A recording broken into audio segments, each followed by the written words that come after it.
Hello and welcome back to the DIVEBOMB YouTube channel, and for a special edition as we're going to preview the 2023 Motorsport seasons.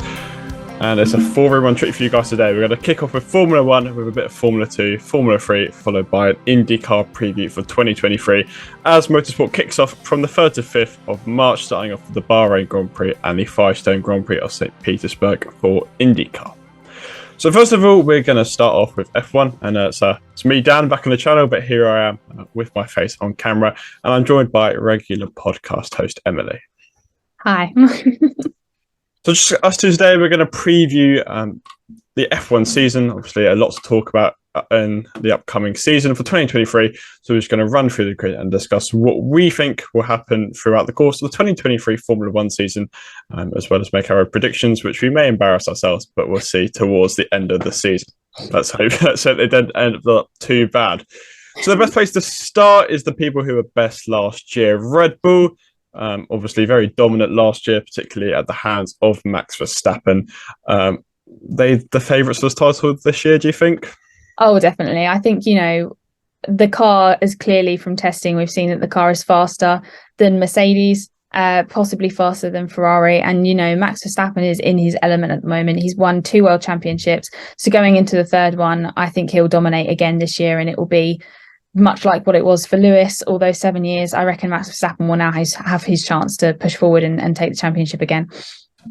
Yeah, I mean, Red Bull looked really, really strong in testing. They seemed to hide quite a lot in the car reveal and ever since then, but they had a really, really strong test, it's got to be said. And Verstappen is obviously at the top of his game at the moment. And I think it's really hard to bet against Red Bull, particularly Max Verstappen for 2023. Just the form he's in and what Red Bull have been doing in recent years, as well as kind of the inconfidence that Mercedes and Ferrari are having. I think Red Bull are the best bet. Obviously, Red Bull have signed Daniel Ricciardo as a reserve driver this year after he didn't find his seat. It's not quite sure yet what role he's going to play, but do you think Ricciardo will benefit the team this year? Oh, definitely. I mean, they've made it clear that, his role in the team is to do the media and the PR and to get people excited. And I think Red Bull now have a massive audience in America. They're really trying to get those American fans on their side. Obviously, Daniel Ricciardo is huge in America anyway, so I feel like he'll help in, making the team more world known. But also, I feel like if Checo, for example, can't be there, I think that they'll quite happily have Daniel fill in that seat. And he's there to improve in the simulator. He's there to let the guys know what he thinks needs to be changed and what needs to be adapted. So I think, he has, he's been with the team before. He knows how they work. He knows everyone there. They're happy to have him back. And I think that him having this break will be a really good thing for his career. And hopefully we'll see him back on the grid next year. Yeah, interesting whether we'll see him back next year. Obviously, he didn't want to see it this year, but Ricciardo, even not as a driver, he's still a great tool for marketing and for Red Bull. He's got particular attention worldwide, and he's a very popular driver. So it's a good signing for Red Bull. Obviously, we're looking at the drivers for this year, though, primarily the ones who are going to be racing on the track. And as we said, Verstappen's probably got the best shot, of course, at winning the title this year. He will potentially win his 3rd title in a row, been in dominant fashion in all 3 events. He's going to join some of the greats potentially if he wins a 3rd title, such as Ayrton Senna, Jackie Stewart, Nelson Piquet, Niki Lauda, all drivers who previously won 3 Formula 1 world titles. So do you think we can start throwing him in some of the greatest debates, put them with the Sennas, the Schumachers, the Hamiltons after this year, maybe? Oh, definitely. I mean, for me, I'm biased because I am a Max Verstappen fan, but for me, he's already up there with the greats. The way that he performed last season, I mean, all you've got to do is just look at Spa 2022. That race was an absolute insane triumph for him. The fact that he was able to do that, and Spa is a driver's circuit, if that circuit is made for people that can drive, and Max clearly showed everybody that he's, willing to do that. Whether or not other people will agree and say that he should be in there, I mean, I can think of a few people that might not because they don't want to let go of what's happened the last 7 years, for example. But I think he's already up there. He's proven it to me. I guess we just got to get everyone else on board now. Yeah, I mean, I've always said to people, I think the thing that will stop Max Verstappen from breaking every Formula One record is his own personal interests. Obviously, he's still got a contract for another 5 years' time, but he does say he wants to potentially leave early. But that's a discussion to have about 5 years' time. But yeah, Verstappen's got a really good chance this year, and it's a very elite club who've won 3 titles in a row. Obviously, you're looking at Hamilton, you're looking at Fangio, you're looking at Schumacher for some of the ones who've won 3 times in a row, but there is not many, and he could join that very, very elite club this year. But obviously, the other debate is what role is his teammate Sergio Perez going to play? We saw him have a difficult year last year. He obviously won on the street races in Monaco and Singapore, but his role was criticised last year, especially after failing to reach second in the championship. So, what are our expectations for Perez this year? I think Perez is obviously he's a very capable driver. He wouldn't be in Red Bull if he wasn't. But I feel like obviously with Red Bull, we do have the number one driver, and that driver is Max Verstappen. It's very clear. You don't need to be a scientist to figure that one out. Obviously, what happened, those rumours at Monaco, and then obviously that then made Max not want to let him pass in Brazil to get the second drivers' championship. Is the team going to sway more to what Max tries to convince them to do to prevent him from getting them? I don't know, but I feel like obviously he's very capable at driving that car. Will he get second? I guess it depends whether or not we've got Ferrari coming up. I'm not really sure. I'm going to see how it plays out. Yeah, obviously the whole Brazil fiasco towards the end of last year did ignite the rumours what would happen in 2023. Obviously, that made no difference to the championship result in the end for Perez. But he was criticised. He was criticised last year. I don't think he'll perform particularly well this year. But then again, I don't think Red Bull have the options. I don't think Ricciardo is a good long-term bet for them. And when you're looking at your Alpha Tauris, your Nick De Vries and Yuki Tsunoda, it's definitely too early for either of them. So I think Perez just has to have a decent season. He'll probably stay another year. I obviously know he's contracted for that, and there's been rumours flying about, but he'll probably stay for the next season. Moving to Ferrari now, and obviously the big news for Ferrari over the winter break was the removal of team principal Mattia Binotto after all the criticism he had. He got replaced by Frederic Vasseur, team principal at Saab, obviously founded ART Grand Prix in Formula 2 as well. Quite successful, quite well known around the paddock. So what impact do we think he'll have for Ferrari this year? I think he's going to be a really positive impact. I think, like you said, he knows his stuff. He's very knowledgeable in Formula One. I think he is a lovely guy. I mean, we've seen that from media. He's always smiling and laughing. I think that he's going to be the right thing that Ferrari need to be able to get back up there, because obviously, like, the team principal does take everything on their chin. If one mistake happens within the strategy or within the weekend, it's the team principal that has to pick up the pieces. And I feel like Mattia Binotto just got too much for him. And I think he was so committed to making Ferrari, back up there like they were 10 years ago.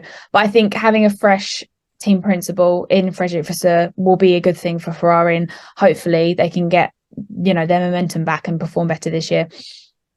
Yes, obviously, Mattia Binotto was not the only one removed. Ferrari had their strategy criticised many times, particularly Monaco when they left Leclerc out, which dropped to fourth, and most critically the Hungarian Grand Prix, where they put them on those abysmal hard tyres, which just left them to rot to the Mercedes and the Red Bulls. Obviously, their previous strategist Inaki Rueda has also been removed alongside Binotto.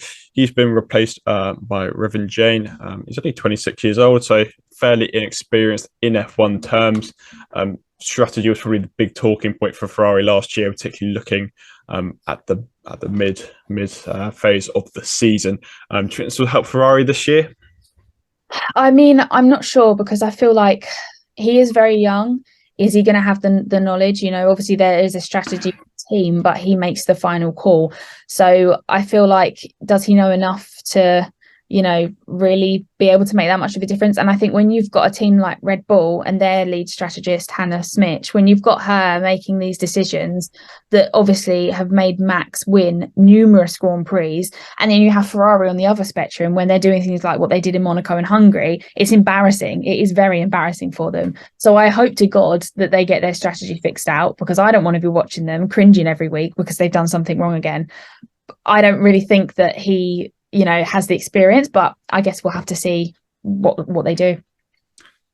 Yeah, absolutely. We also saw last year that Charles Leclerc came absolutely flying out the blocks. He obviously dominated in Bahrain before picking up a victory in Australia 2 rounds later, again in dominant fashion. However, after that, his title hopes drifted off fairly dramatically and fairly quickly. Obviously, as we mentioned, um, the works of the Ferrari strategy team alongside Benotto did not cause him any favours.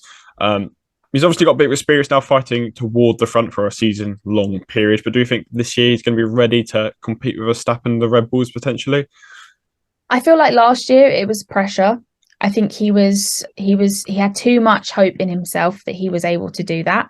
And I think in the end the pressure did get to him. If he can control the pressure and not let it get to his head as much, then I think he's more than capable of doing it. But I think he's got the physical, he can drive the car, he's proved that. But I think it is the mental bit. If he gets that fixed, then maybe we could see him trying to, I still don't think he'll take the championship, but he might be closer to Max. Yeah, we obviously saw his qualifying pace really stood out last year. I did believe he got more poles than Verstappen. Over one lap, the Ferraris were quick. His race pace didn't let him down on many occasions. Obviously, as I said, the strategy didn't help on a few occasions. When he beat Verstappen, it's probably going to be a long shot for him. I do think his extra experience, he'll probably get more wins than he did last season. Obviously, I think he only ended up with 3 wins last year. He'll almost certainly get a few more than that this year, I'd imagine, with that experience he's got fighting at the front. And I hope it for his sake as well. Obviously, a lot of fans do want to see Red Bull being challenged a bit more. Under scrutiny with Ferrari as well as his teammate Carlos Sainz last year. He obviously picked up that victory at the British Grand Prix, although there was the whole debate. He actually had a very, very poor race. He was just fortunate with Verstappen having problems and then Leclerc having another strategy blunder there. So Sainz was under a lot of pressure last year. He lost to both Mercedes in the end of the championship. So will he do any better this year? I think he will. I think Ferrari say they haven't got a number one driver. When Bonotto is there, he's like, we don't have a number one drivers. We've got 2 drivers. Fred Vasseur was asked the same question, I think, yesterday, and he said the same thing. We have 2 drivers. But hopefully with Fred in charge, it will be 2 drivers, because it was very clear that Charles was the favourite, even though they said he wasn't. So I feel like if Sainz gets a fairer race, because most of the time it was, you have to block so-and-so, we want Charles on the podium, not you. I feel like if it is really true that they do have 2 drivers and they don't have a number one, then we'll be able to see the full potential of Sainz. But I think he's a great driver. He's absolutely brilliant. He has been since Red Bull. And I think he's very capable of being on that podium all the time. So I'm hoping that they manage to figure out what's wrong, because I want to see them fighting against Red Bull. I think that would make great entertainment, not only for the fans, but for the drivers as well. It'll really challenge everyone. But at the moment, I'm not really sure that they're going to be up there. So the big question, I think, for Mercedes as well is obviously there was quite a inter-team battle last year. Russell and Hamilton were fairly close throughout the year. Obviously, Russell did pick up the victory in Sao Paulo towards the end of the season. And also, obviously, the whole debate, Hamilton was experimenting at the start of the season with the car. But it was obviously fairly close last year, and Russell did pip Hamilton in the end. But who do you think will win the inter-team battle on this occasion? I feel like it's going to be George. I think if George has a way of racing which can get him into trouble sometimes. I mean, we just got to look at the amount of run-ins he had with Perez last year. I don't want to say Lewis is losing it, because he's still a 7-time world champion. I don't want to say that this is the end for him. I want to see him at the same, if not better level than George. Yeah, I think Hamilton's probably the more impressive driver for me, especially towards the end. He was racking up podiums quite consistently towards the end of the season. Will he win a race though? I don't think he will win. I think he'll beat Russell, but I don't think he will win a race in 2023. We'll move on to Alpine. Obviously, new lineup of Esteban Ocon and Pierre Gasly. We've known about the chartered rivalry for a long period of time, but who's going to win that battle this year? I feel like Ocon will win. He's been with the team for a few years now. He knows the dynamic. He knows how it works. They've both said that they haven't got rivalry anymore, but I guess we'll have to see. But I think obviously Gasly's new into the team and he's got to find his ground first. So I feel like Ocon for the first few races will be above him. Yeah, I think similarly Esteban Ocon is a better driver and he's obviously got that team experience which is going to help him out. So I'm going to see Ocon winning that battle this year. Their testing was fairly quiet. Not much really seen of them. I don't think it's much expectation than this year either. So I think similar sort of pace to last year, upper end of the midfield. Yeah, upper end of the midfield, I like you said, it's been very quiet, which means to me that there isn't really much to talk about, which means to them, I guess they're safe. They're probably hoping that they can, do a bit better, grab some more points maybe. But I think it's very clear that they'll just be the same as last year. I don't really see them moving forward that much, to be honest. Yes, obviously we know they were in battle with McLaren last year, and whilst we said Alpine had a quiet test, McLaren did have a very well publicised test, but it was for all the wrong reasons. They did the least amount of laps. Neither driver felt happy in the car. There's many claims they're probably eighth or ninth fastest this year. Yeah, it's not been a good start for McLaren, has it?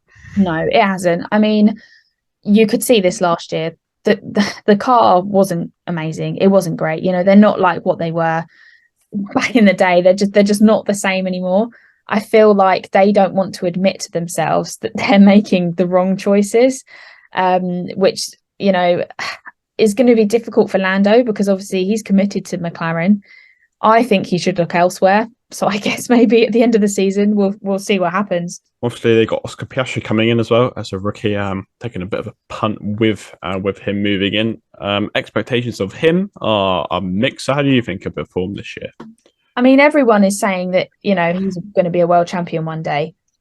He might be, but not at McLaren. It's not going to happen for him. I think he made a very, very, very bad mistake signing that contract at McLaren. He should have stayed for Alpine. I'm going to say it, but he should have done. Yes, he has the potential, but they're not going to give him that in that car. It's not going to happen. Yeah, from what I'm going to give McLaren and Piastri a couple of rounds. We saw last year they actually had quite a dismal test and a terrible Bahrain Grand Prix, and their season didn't end up being too terrible. So I think McLaren's just a waiting game. Might just be Bahrain's just not the circuit for them. A talking point with McLaren is they've moving around quite a lot. We obviously know they set up extremely recently. They just kicked off in Formula E and they're expanding more in IndyCar. So the F1 focus might be shifted a bit, which could be affecting performance potentially.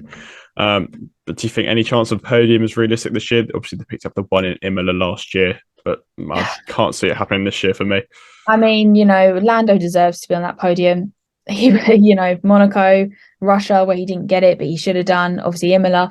It's these and Monza the year before. Like these things should be happening. Lando should be on that podium. He deserves to be on that podium because he's a brilliant driver. But again, I just don't think that McLaren is going to give him the chances that he needs to get on it, unless something drastic happens in the top, 4 crash out or DNF. It's not going to happen. Yeah, absolutely agree. McLaren need a one of those races to pick up a podium this year. We'll move on to Alfa Romeo.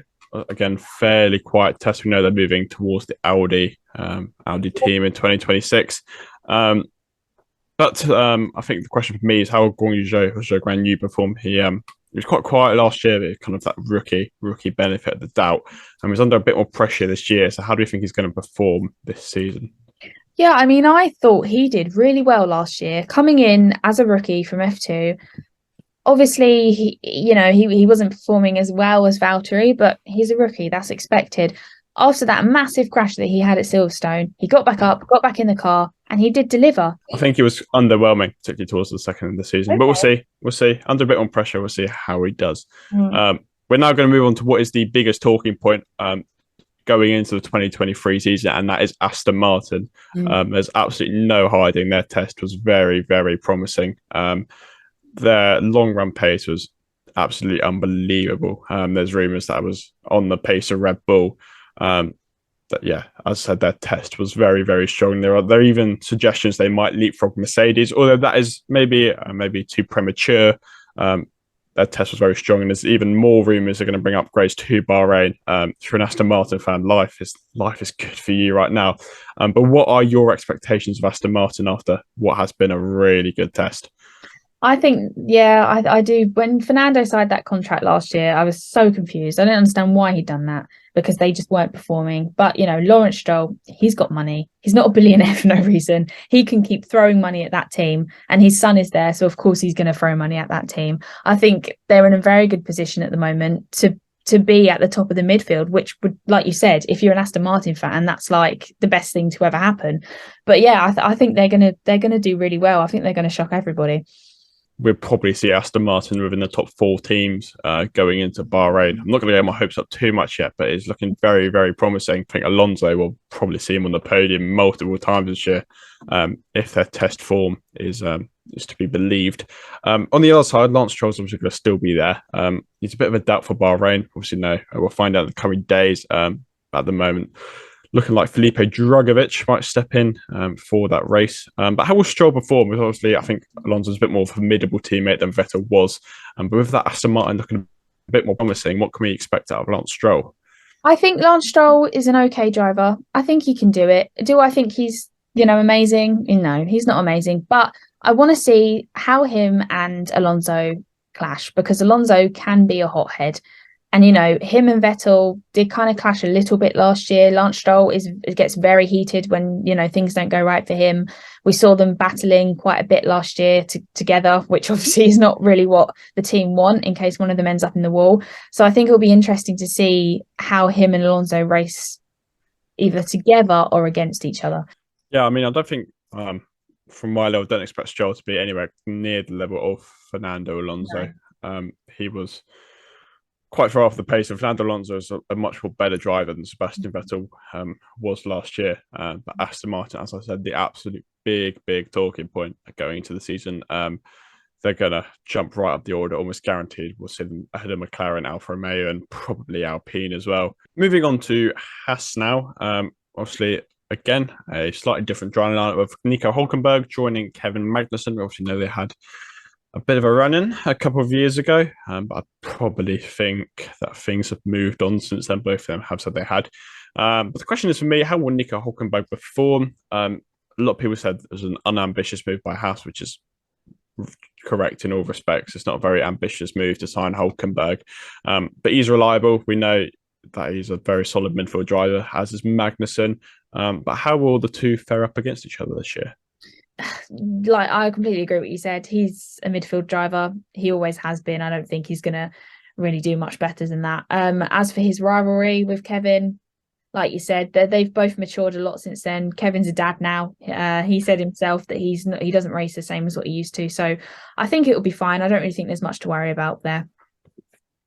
Yeah, I think Hulkenberg will do solid, same as Magnussen, and neither of them going to set the world alight. Both of them pick up the points finishes for when Haas need them. There's not going to be a podium for Hulkenberg. I'm sorry to tell you all that, but it's not going to happen this year. Moving on to AlphaTauri. Really interesting debate for this team this year. Obviously, we've got Yuki Tsunoda staying on for a third season, alongside Nick De Vries, his first full season of Formula One. Obviously, stepped in at Monza last year for Alex Albon. But we know there's a lot of Red Bull juniors looking around. There's Liam Lawson, who's racing in Japan this year, and we got plenty of F2 people. We've got Dennis Hauger, we've got Isaac Hadjar, Jack Crawford, loads and loads. Enzo Fittipaldi, Zane Maloney, loads of F2 drivers going around. So he's under a bit of pressure. Because if Lawson or any of those F2 people perform, they'll be looking at that seat that Tsunoda holds. So how's he going to do this year under that mountain of pressure he's got? I don't think it will change. I'm sorry, but I don't think Tsunoda he's not good enough to stay in the team. It's obvious. I mean, when you've got the likes of someone like Liam Lawson, I think he deserves that seat more than Tsunoda. I just, the last 2 years have been very underwhelming for him. I don't think he's been amazing, and I don't think he's been bad. He's just been sort of meh, but these Red Bull drivers, they're supposed to be good. They're competing one day to maybe even race in the Red Bull Formula One team. So just being okay isn't enough for Yuki, and I don't think that he's going to improve much this year. I've got to say, I think Tsunoda did have a better season than people make it out to be. I don't think AlphaTauri's performance helped, but he was a lot closer to Gasly than many people probably think. But yeah, he's under pressure this year, and the fact is, he's not going to be good enough for Red Bull. And if you're not good enough for Red Bull, you're not. There's no point if you're having an AlphaTauri seat. The whole point of that seat is to take that risk. For drivers who may or may not be ready for Red Bull. We saw it with a very young Max Verstappen coming in and absolutely paid off brilliantly. We've seen drivers who hasn't quite worked out for. Alongside him is Nick De Vries this year. As I said, he probably had a slightly overhyped debut in Monza last year, was still impressive. But it's been around the block. He's obviously won Formula E and he's won the Formula 2 title, and he finally gets his chance in Formula 1. So obviously he's alongside Tsunoda. So how will he stack up against Tsunoda this year? Yeah, again, I think people underrate him. For me, he's on the same level as Guanyu Zhou. I think he's good. He grab points in when he stood in for Alex Albon? Yeah, he got 2 points. I mean, that's something that Nicholas Latifi hasn't been able to do for the last 5 years. Like, I think he's very underrated. I think he could be really good. Is AlphaTauri going to give him that opportunity? Maybe not. But, you got to work with the car. If he does outperform Tsunoda, I think there's going to be some talk in the silly season, that's for sure. Yeah, I don't think De Vries will set the world alight. I don't think he'll be terrible. I think he'll be okay. But the fact of the matter is, he also just have to have some decent level performance, especially when I said there's so many Red Bull juniors about. He does need to have some level of performance. Obviously, that will be dependent on the AlphaTauri car. The AlphaTauri, big season for them. They've obviously got to perform to not only impress Red Bull, but their drivers to keep their seat. So it's going to be an interesting dynamic for them this year. And finally, we're going to move on to Williams. Logan Sargent, who is stepping up to Formula 1 this year from Formula 2 alongside Alexander Albon. So how do we think he will perform? I think the whole thing was very rushed. There was lots of debate last year. Oh, is he actually going to get into F1? Has he got enough super license points? Oh, maybe he won't make it. Maybe he's not going to be allowed in. But then he was. I feel like his F2 season was okay. For me, he didn't stand out. So I am still a little bit confused as to why he's in F1. The only thing I can think of is because he's American. He'll be the only American driver on the grid. Is he going to help boost that audience that they really want to boost in the US now with the 4 Grand Prix? But again, I don't have high expectations for him, and I think there's only so much you can do in a Williams. Yeah, I think Sargent's probably the one who's least expected to perform. I think he'll get a second year though. I think Williams tend to give their drivers time. We saw Nicholas Latifi got 3 years in the end. Obviously, he got better towards the end, but he's still not quite up to standard. So Sargent will get a couple of years. I think this year will be a learning year for him mostly. I don't think they're going to move up the grid though. I think they're going to stay right at the back. Obviously, a bit of risk bringing in James Vowles from Mercedes to replace Josh Capito as the team principal. Again, I think it's going to be a learning experience for him as well. I think Williams is about rebuilding for the future this season. So probably back at the grid again, unfortunately for them. So the next thing we're going to do is move on to some predictions for the 2023 season.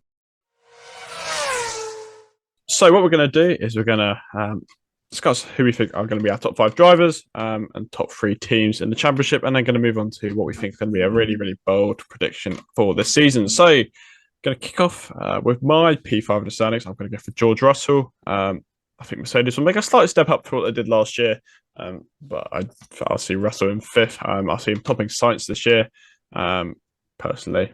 So yeah, I think Russell probably be 5th this year. As I said, behind Hamilton, but I think he'll jump Sainz to the standings this year.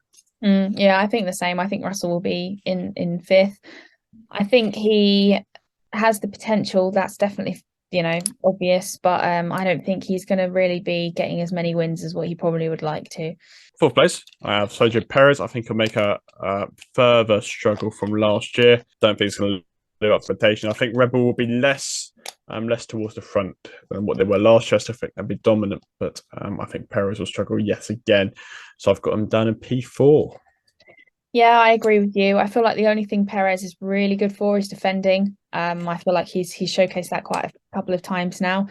So I guess if he's there to defend when Max needs it, then that's what he's there for, isn't he's number 2. That's what it will come down to. But again, I don't think he's going to be anything spectacular. 3rd place, I've gone for Lewis Hamilton. As I said, I think he will beat Russell this year. I don't think he'll win a race. I think he'll just be very consistent, getting a lot of P2s and P3s. I see him taking a slight step up this year, but not quite at the front. I think the opposite. I think Sainz is my P3. I don't really think Mercedes are going to have the podiums that they are hoping. I think, again, like I was saying earlier, if Fred is now in Ferrari, I think there might be a bit more of a fair comparison between the two. So, and I know Sainz is a good driver, so I'd like to see him in my P3 for my top drivers. Yeah. P2, I've gone Charles Leclerc. I think it's a fairly obvious one. Yeah. I think he will perform. He'll do better than he did last year, but it's going to be no match for Max Verstappen. Obviously, he's going to go in P1 for me. Yeah, exactly. I completely agree with both of them. Verstappen P1 again. I think he's untouchable at the moment. I think it will stay like that for maybe two more years until he's had enough and then leaves. But no, I completely agree with you. It will be Leclerc and Verstappen for me as well. So in terms of constructors, I think we've probably got the same here as well. Third place, I've gone for Mercedes. Fairly obvious. I think they'll be. Yeah. They'll be rooted to third. Second, I've gone for Ferrari again. I think they'll be good, but not quite the pace of Red Bull. And obviously, first will be Red Bull once again. Yeah, completely agree with you. There we go. Time for a bold prediction, and I'm going to say Fernando Alonso will win a Grand Prix this year. I think Aston Martin's preseason testing is very, very encouraging. And if I was to pick anyone to win a race out of the blue, it would be Fernando Alonso. He's Mr. Consistent. You can always rely on him. And when things might go a bit sideways for the front runners, I think he'll be there to pick up the pieces. And I think his stars will align at one point this year, and for the first time in 10 years, we'll see him at the top step of the podium. Yeah, I think my bold prediction is very similar to yours. I don't know if Fernando will win a Grand Prix, but I think he's going to have more than one podium. Whether that's second or third, it's still absolutely crazy for me to even admit that Aston Martin could even be on the podium, but I genuinely do believe it. And now I want to see it. I don't want to be disappointed, so he better get on that podium. There we go. So fairly similar predictions for us. We'll see in December how accurately we guess them. That's it for the F1 preview. So we're now going to move on to Formula 2. Hello everyone and welcome to the DIVEBOMB YouTube channel. Today we are doing a different sort of video as we will be previewing the upcoming Formula 2 season. I'm Emily and today we've got one other member from our DIVEBOMB squad. Do you want to introduce yourself? Hey guys, I'm Vyas. I'm sure you recognize me from previous podcast appearances I've made. Okay, so let's get into it. Let's have a look at what happened last season. Last season was all about one driver, Felipe Drugovich, who dominated the entire season. He won race after race, displayed incredible consistency, and won the title with 3 races to go, which is actually quite a large margin for Formula 2 terms. He also led MP Motorsport to the Constructors' Championship. Close fight between 3 teams: MP Motorsport, ART, and now Roden Carlin. And Lawson, Iwasa, Sargent, Doohan, and Enzo Fittipaldi, they all did really well last year. We had up to 12 different race winners. So I think it's going to be, obviously some of those have left now. Sargent is now in Formula 1. Lawson has moved over to Super Formula. And Doohan has just signed on with Alpine as a reserve driver for F1. So it will be really interesting to see how these guys differ from last year and what their careers will be like in Formula 1 too. And last year also saw a return to the conventional format of F2 with more rounds and only 2 races per weekend as compared to 3 and fewer races per weekend for the 2021 season, with the one sprint race on Saturday and feature race on Sunday. For 2023, the grid wears a relatively fresh look. There is as many as 10 drivers that raced in Formula 3 last year that are now making the step up to Formula 2, making them rookies. So let's get started and let's talk about each team, each driver, and then we'll have a discussion about what we think they're going to be able to do this year. And yes, the first team we touch upon here is none other than the Spanish outfit, Campos Racing. This year, they have a new lineup in the form of rookie driver Kush Maini, joining forces with Ralph Boschung, who drove for them last year. Kush Maini is a rookie this year to Formula 2. And while he was once again not as great in Formula 3, we saw he wasn't in the top 10 of the standings, but he certainly put in some great drives, recovery drives. And he also got a podium last season, if I remember correctly. And on the other hand, we have Ralph Boschung, who actually sat out a bit of last season. And when he was in the car, he showed flashes of pace.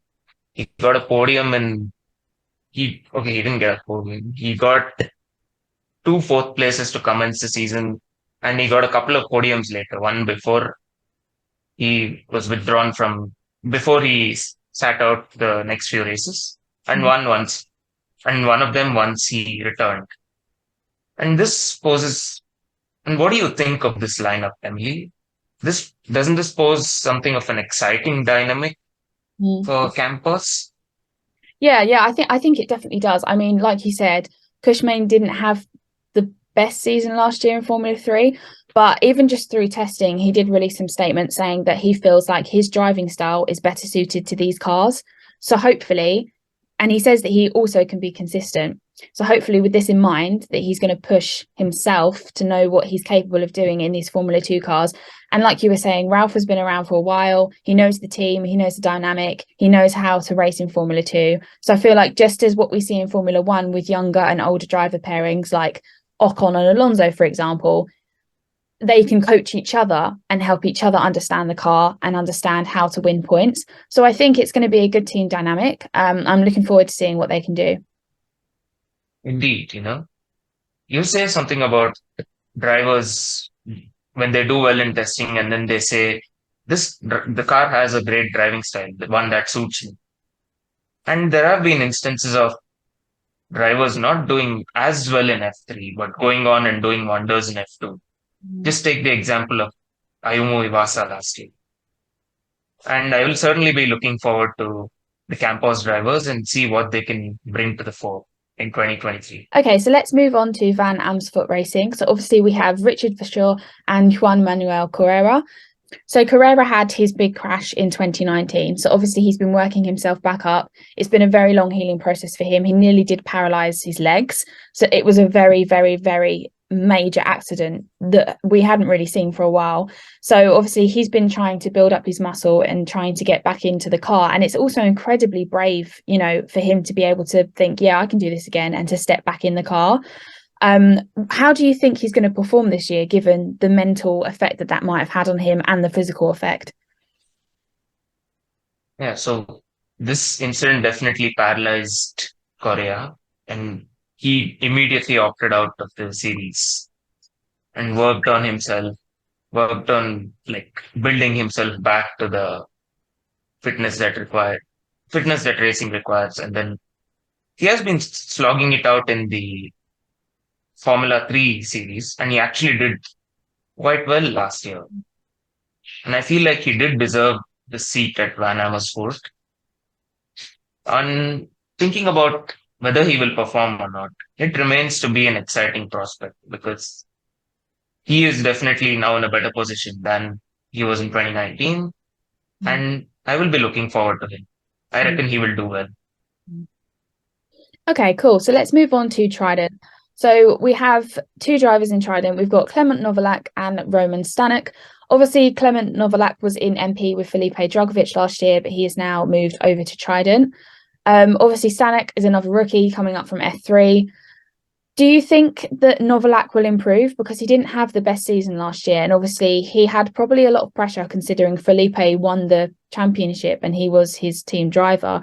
So do you think that maybe now he's in a different team and he will be the more experienced out of the two, that he'll perform better this year? And it's his last year in Formula 2 as well. He can't do any more. So do you think, can you see him going into Formula 1, or do you think he'll go to IndyCar, for example, like Marcus Armstrong has? No, it's not always that every driver performs in their rookie season. And arguably for Novalak, being paired up with a teammate who has already been in the series for 2 years, it must have been hard for him, and to be in Drogovic's shadow all the time. And we never got to see a true impression of how good he was. Like, he got one podium across the season, and apart from that, he wasn't relatively consistent. Now, hopefully out of Drogovic's shadow and in a new space, a new environment, this could prove to be a good year for him. Although maybe not extraordinary, it'll be a good one for him.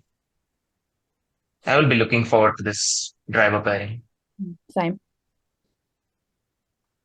And next up, we move on to the newest outfit for this year. PHM Racing.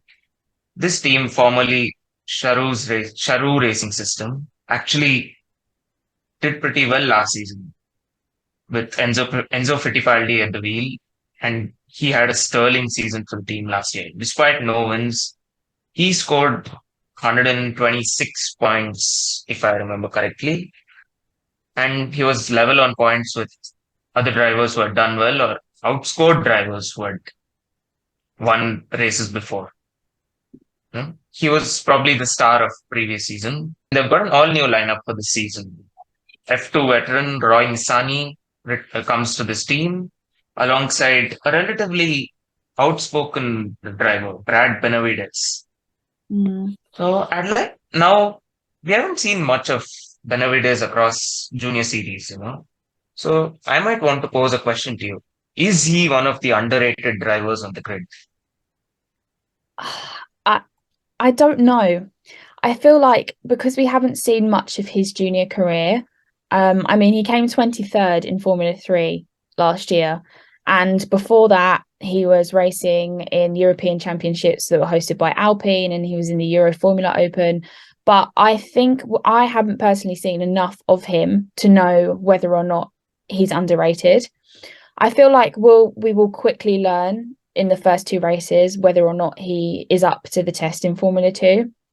But to be honest, I'm not really sure. And I think for him coming into a new team that is rebranded, they've got new sponsors and things like that, hopefully that will give him the boost that he needs. But he's got Nissany's raced in F2 before, so again, maybe he'll be able to help him out. But I feel like I don't really know enough about Benavides to know whether or not he's an underrated driver.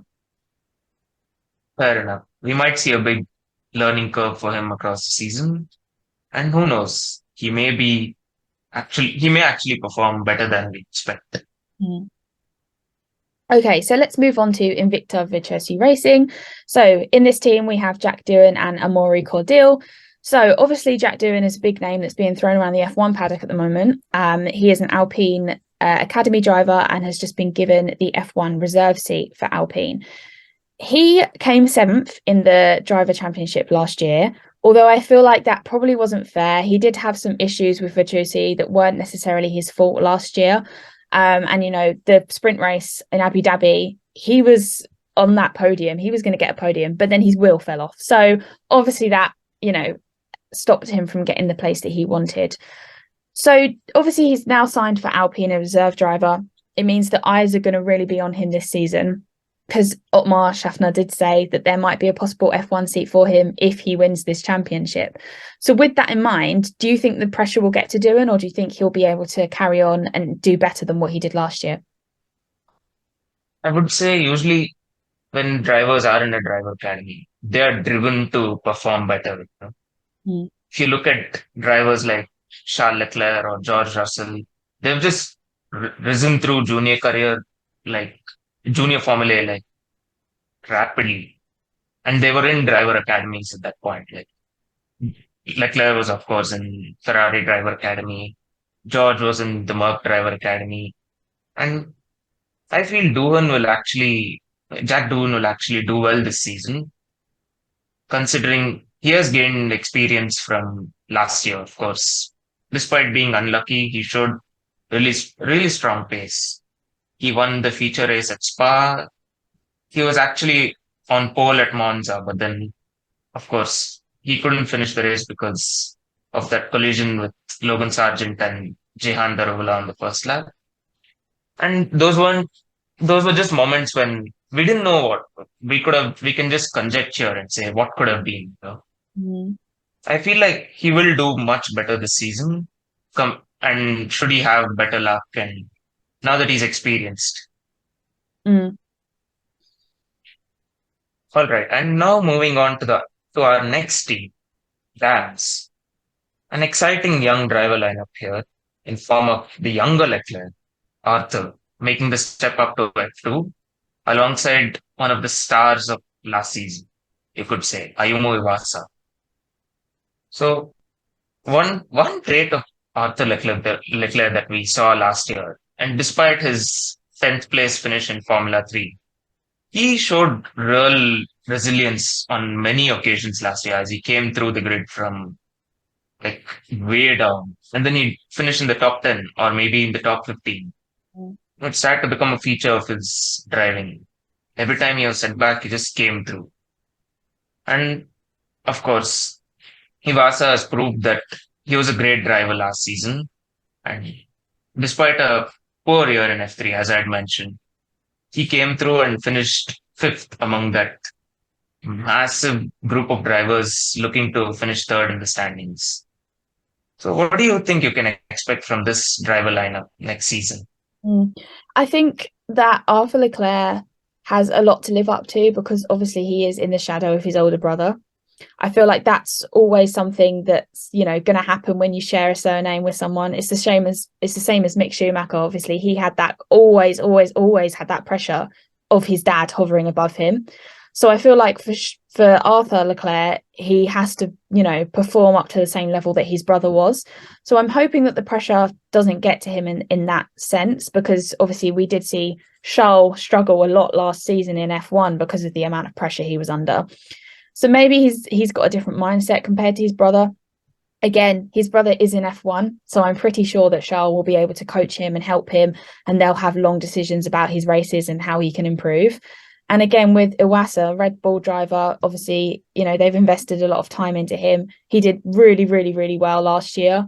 He won, the sprint race when I didn't see that was even going to happen at the beginning of the race. And all of a sudden, he's there because of the reverse grid order and managed to hold on to all of those race wins. So I think it's going to be a really good team. I'm interested to see how dams will operate in this format, but I feel like we can expect some good things from both of them. I echo your statement. I'm really looking forward to this young driver pairing, seeing what they can bring to us next season. Yeah. Okay, so let's move on to High-Tech GP Pulse 8. So we have both Red Bull rookies here. We've got Jack Crawford and Isaac Hasjar. Do you think that this is a good move for High-Tech? Obviously, they're both rookie drivers. Crawford came P7 last year and Hajar came in P4 last year in the Formula 3 Championship. Do you think that it's a bit of a bargain to have two rookie drivers in a team that was, kind of in the midfield last year? It will definitely make for an interesting prospect. As you say, they are both rookie drivers, both hungry to perform, both in the same driver academy too. Mm. So it will make for an exciting team dynamic at High-Tech. But while, as is the case with many rookie drivers, not all of them can immediately be on the pace. And they might take time to bed in, and finally, once they find their potential, we could see much more of them on the grid and in the points and all that. And now, moving on to our next team. This is a familiar face from championships gone by. Mick Schumacher in 2020, Oscar Piastri in 2021, and now they have a young driver pairing in the form of Frederick Westy and arguably one of the stars of the season, Formula 3 season, Oliver Behrman. This is Prema Racing. And when you look at Oliver Behrman, he was really good last year. And what is he? He's all of about 17 or 18, if I remember correctly. Yes, he's young. You could arguably say he was one of the great drivers of last season. And in a competitive title fight, he just missed out on the title to Martins. So I might want to pose a question to you. Considering his stupendous F3 performance for a driver of his caliber, is he one of the drivers to watch out for this season? I think he definitely is. Yeah, I mean, he is very young. But coming third last year in Formula 3 was a really good effort from him. And even just looking back at his, previous in 2021, he was F4 champion. That was the Italian F4 championship. He was the champion in the ADAC F4 championship. He was the champion. And even looking back to 2013 in go-karting, he was always at the top of his field. I feel like Oliver Behrman is a really interesting driver to watch out for. And I don't know, I feel like I can sense a little bit of Lando Norris in him. I feel like he's going to be a really good driver. I feel like if he proves himself in this season, then he could potentially get into F1. And I think that's quite ambitious to say so early on, but I think that he is a really, really good driver and definitely one to look out for. I definitely agree with that. When you mentioned shades of Lando Norris, I did start thinking about Lando's junior career, and he did make it to F1 relatively early. And and he will, and at the other end of this lineup is also Frederick Westy, who will be an exciting prospect to watch this season as well. And now moving on to our next driver lineup. This one is sure to bring a lot of cheers from all the French fans on the grid. It's ART Grand Prix going in with an all French lineup of Theo Pourchaire and Victor Martin.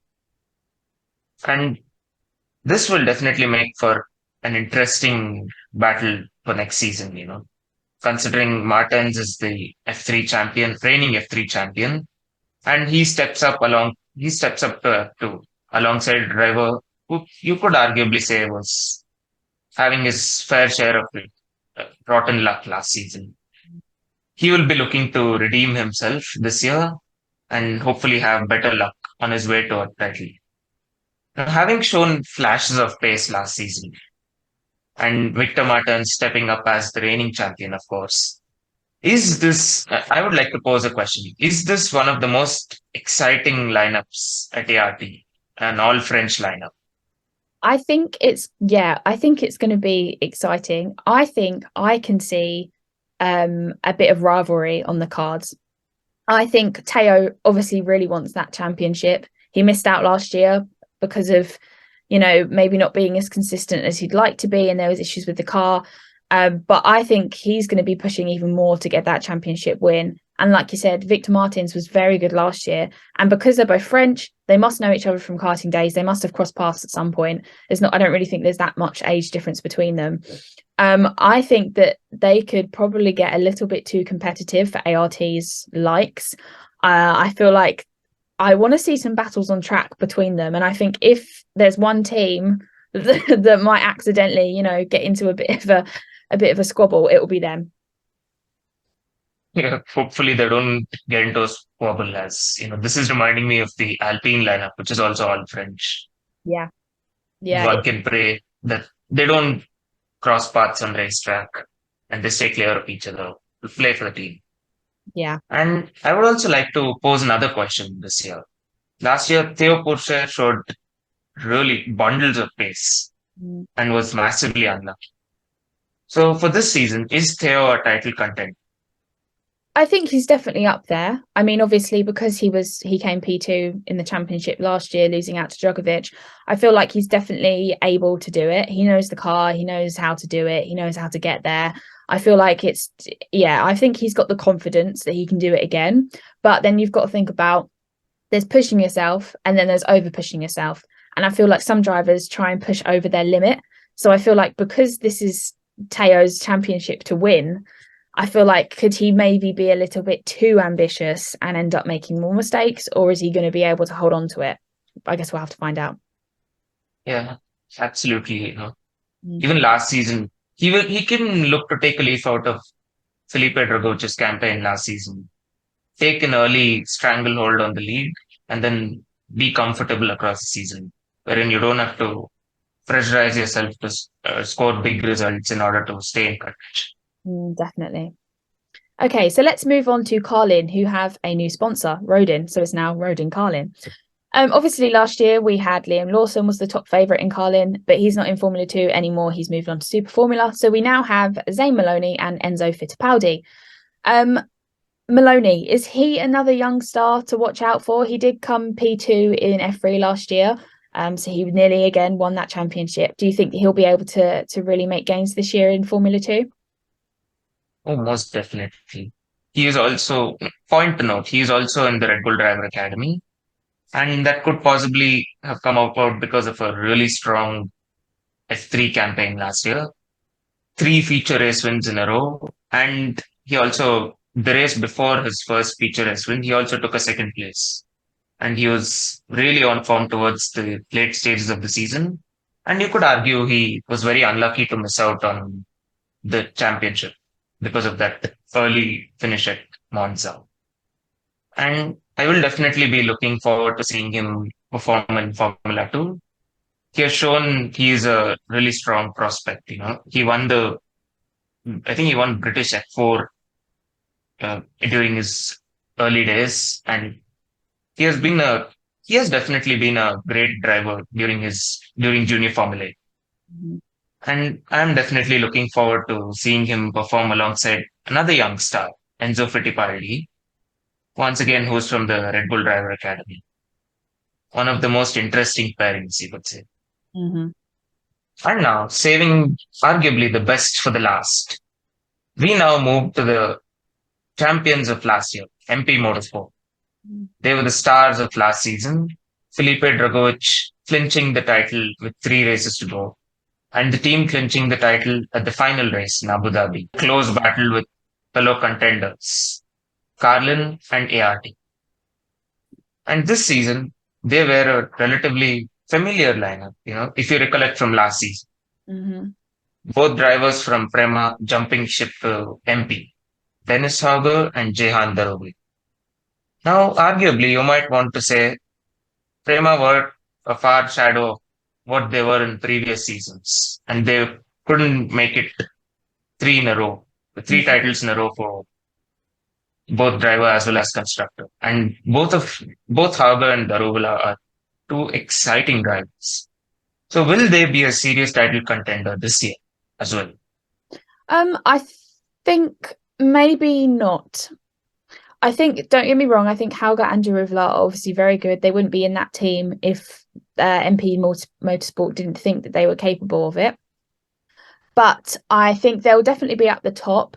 But I feel like when you've got people like Teo Pocher really trying to get that championship again, I feel like it might be harder for them to be at the top. But again, I still think Daruvla is a very good driver, and I think Hauger is a very good driver. Obviously, Hauger's part of the Red Bull Academy, so again, they wouldn't have invested into him if they didn't think that he was good enough. But I don't feel another championship for MP coming. That's all I'm going to say. I might have to share a word with you there. Whether it might either have been a one-off, or on the contrary, you never know. Mm. MP might do it again this year. Only time will tell us. Mm. And now I might bring you to another question. Jehan Daruvala has been in F2 for 3 seasons in a row. And neither of the times has he been able to properly compete for the title. In his first year, of course, he had his own issues with the engine not being the same as his fellow rookie teammate, Yuki Tsunoda. Mm. Or in the second season, he wasn't as consistent. Mm. Last season, we thought he was going to compete for the title because Prema had been utterly competitive in the past 2 years, and it was really hyped up for Jehan to come in and do the needful. Mm. But unfortunately, it was another unlucky season for him. So now, with another move to MP Motorsport, last year's champions, will Jehan Darovala finally get his big break? I think he might perform better than last year. I mean, when he came into Formula 2 in 2020, he came in 12th, and that was as a rookie. So I think that is pretty impressive to get, 12th as a rookie. And then obviously the last 2 years he's finished in 7th in the championship, both years. Which again, it's not awful. It's not an awful finish, but I feel like it's average. I don't know if I can see him doing that amazing, maybe like 6th in the Drivers' Championship, or maybe just the same. But unfortunately for Daruvla, I can't really see him coming through and then, making a big break in Formula One. I just don't really feel like it's on the cards for him because he is a lot older than all of the other drivers around him. He's 24 now, I think. So no, he's 26. He was born in 1998. So, he is older than everyone else around him. So maybe it could just leave to a reserve sim racing role. But unfortunately, I don't think that he's going to improve that much this year. Actually, well, a new revelation that actually emerged last year, at the end of last year, was when Red Bull announced their academy drivers, and Jehan's name was not in the list, surprisingly. Mm. Which you might argue might have come as a shock, but it was very unfortunate that he was released from the academy. Mm. But I think his performance has not been up to the mark. And going into his fourth season, there will be a lot of eyes on him as he didn't perform in the 3 seasons prior. And with some serious competition across the grid, like Pourchaire, as you mentioned, Pourchaire, Maloney, Martins, Behrman, Mm. and it'll be quite hard for him to win the title again, considering if you conclude from his previous showings, and he will improve. Let's say that. I'm sure he will improve. He's a great driver, and he has won his place in F2 and he deserves to be in F2. Making it up to this level is not easy for many drivers, and he has definitely been good enough to make the cut. So he will improve, but he will still be that one step off from being the title contender. And now we move to the other half of this driver lineup, Dennis Hauger. One, you could argue that he had an unlucky season, and it was his rookie season. So over the winter break, there was surely a lot of learning that would have gone on the Norwegian driver. And I might want to pose a question here. Is Dennis Hauger ready for this next step to properly compete for the title? I think he is ready for the next step. I think that I see something in Hauger as a Red Bull driver. Again, they've got a lot of drivers in these championships, but I feel like with his back against Red Bull, they're going to be keeping an eye on him. There's always going to be eyes on those drivers to make sure that they are performing and to see if they're the next generation of Max Verstappen or Checo Perez. I feel like he is ready for this next step. I feel like he's got a real drive about him. And I feel like you said, he's probably learned a lot in his rookie year last year. Didn't have the best of outcomes, but I think maybe even being paired with someone like Jaruvula will help him, because he's been in the sport for a little bit longer than he has. I feel like he is ready for this next step, and I'm excited to see what kind of things he'll be able to do in this Formula 2 car. I have to agree with your words, because when a driver is in his rookie season, he doesn't do as well as you'd expect. He's still bedding into the format, the quicker cars, and then he's got some serious competition as well. Definitely. And definitely you will see a learning curve this season. And he will definitely look to learn from the Rubula, a veteran in this series. And there is intense competition in that Red Bull Driver Academy, even more so with new F3 drivers like Maloney, Sajjar, and Crawford coming in. Yeah. So he will definitely have to prove his mettle if he wants to make it to compete for the title, and then further going into AlphaTauri and maybe Red Bull. But he showed flashes of pace. I will be looking forward to seeing his growth next season or in the upcoming season. Yeah, I will too. So that is it for our discussion for what we think will happen in Formula 2 this year. We've gone through all of the teams and all of the drivers, and we really hope that you enjoyed this video. If you have any thoughts on what could happen in this Formula 2 season, then please let us know in the comment section, as we will be more than happy to read through your ideas. Thanks for listening, and that is goodbye from now from me and Vice. Goodbye. Bye. And thank you for listening. Hello folks, and welcome back to the DIVEBOMB YouTube channel. Today, we shall be previewing the upcoming Formula 3 season. I am Vyas, your host, and today we've been joined by guests from DIVEBOMB, Tom, Hiya. and Three, as we look forward to the upcoming season of Formula 3. Although, before we go ahead, let's look at a recap of last season. Victor Martins was the champion for ART in a rather close season, and there was a close title fight with Zane Maloney, Oliver Behrman, Isaac Hadjar, and the aforementioned Victor Martins, out of which Victor Martins won out.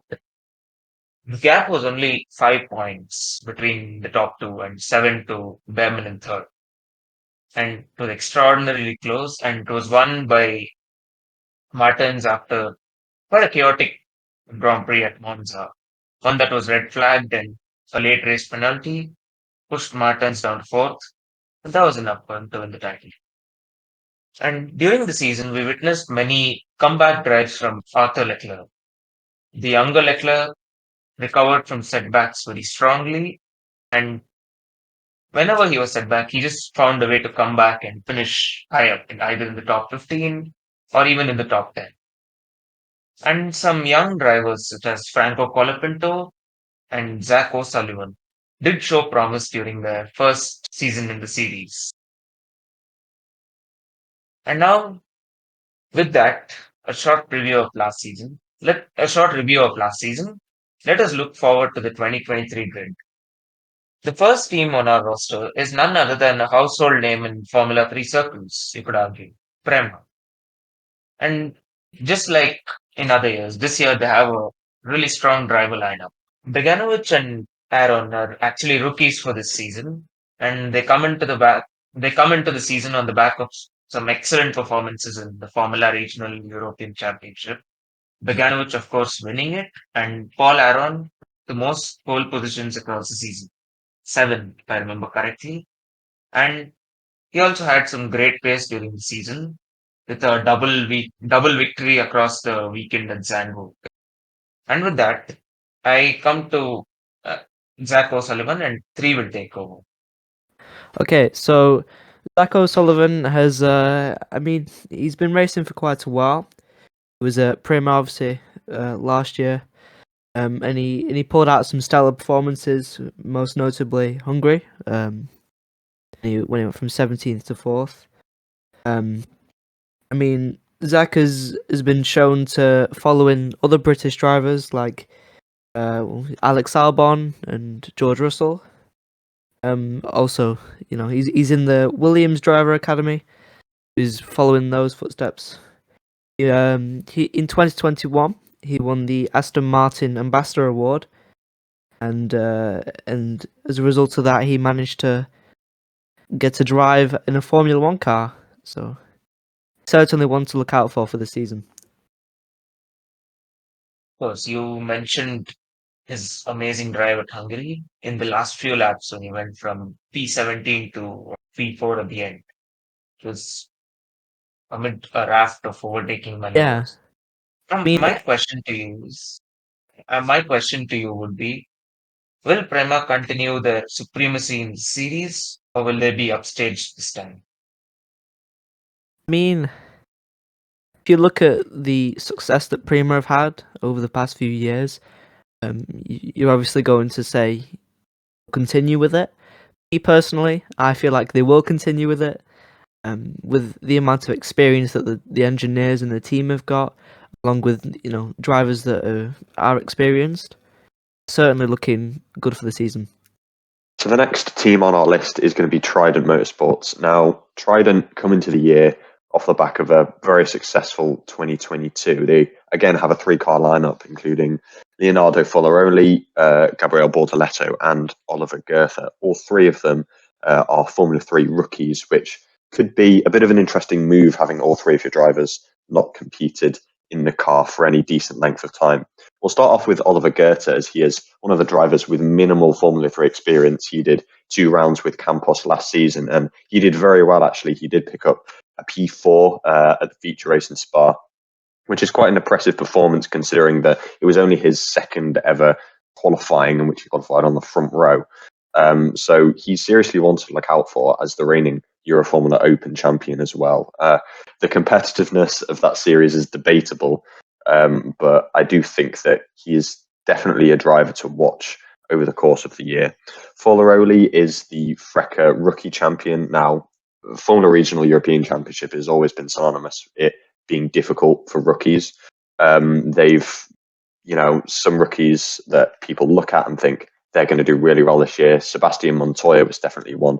He did somewhat drown in the midfield, and he was with one of the top teams as well. So for Foloroli to kind of stick out above the crowd and land that top rookie spot in FRECA, he's moving straight up to F3, which I think is a decent career move. He's had time to develop in that earlier series. So I think that Formula 3 was definitely the right step for him this year.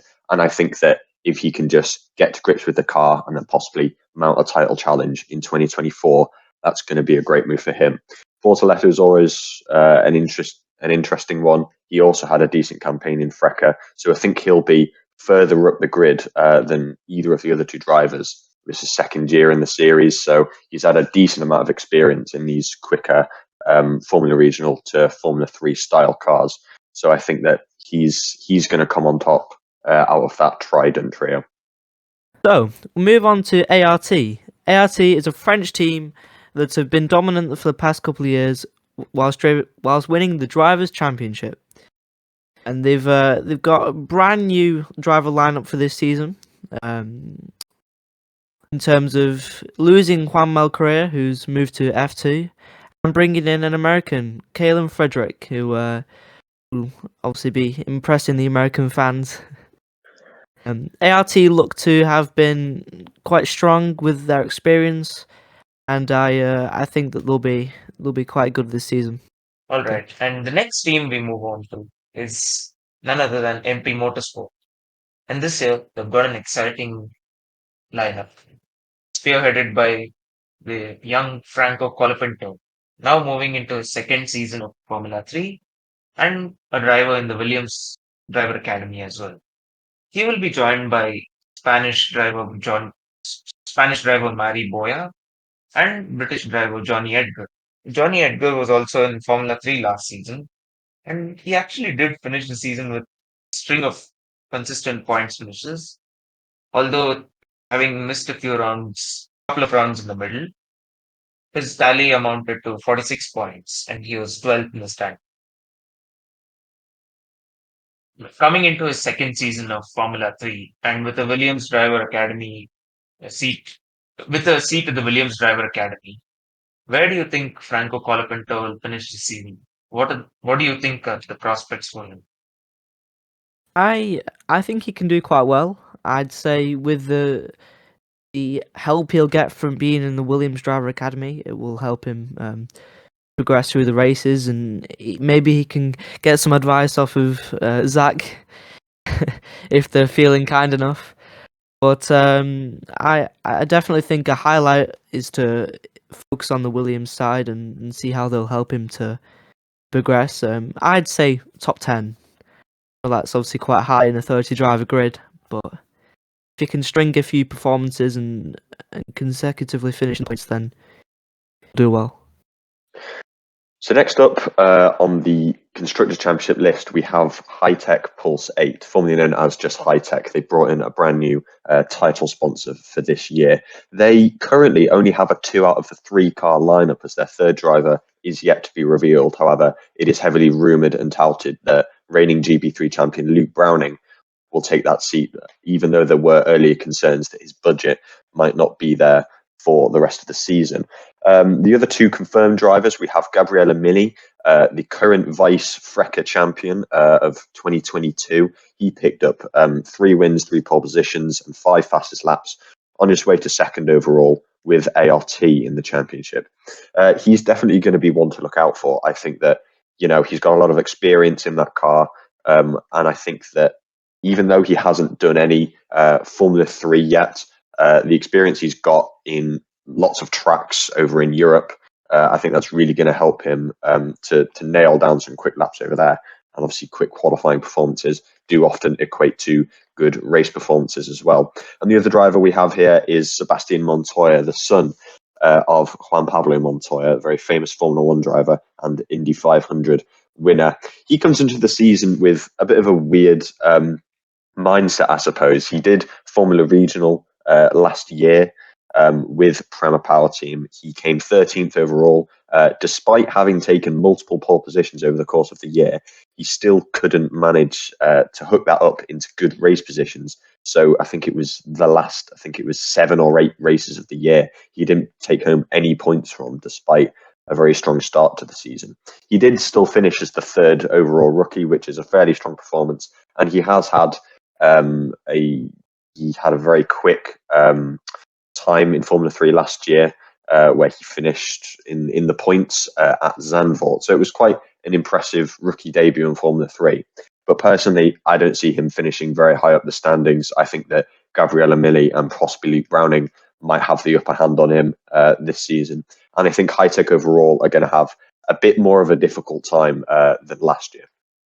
Although I would actually say keep an eye out for Sebastian Montoya. You never know. He's been signed by the Red Bull Driver Academy, so it's obvious they have seen some potential. So he's one to keep an eye on. across the season.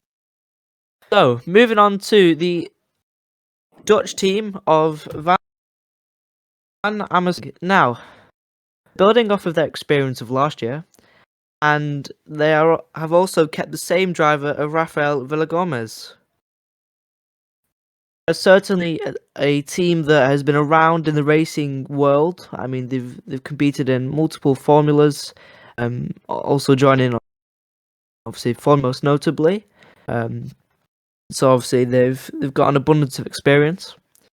Van Amersfoort Racing, I mean, they've changed out 2 drivers for this season. They brought in Brazilian driver Carlo Colette and Australian driver Tommy Smith. Now, if we're going to focus on Tommy Smith here, he's 20 years old and he's been obviously racing for quite a long time. Last season, he was racing in GB3. The year before that, he was racing in a European Championship. We'll also keep an eye out on Kyle Collett.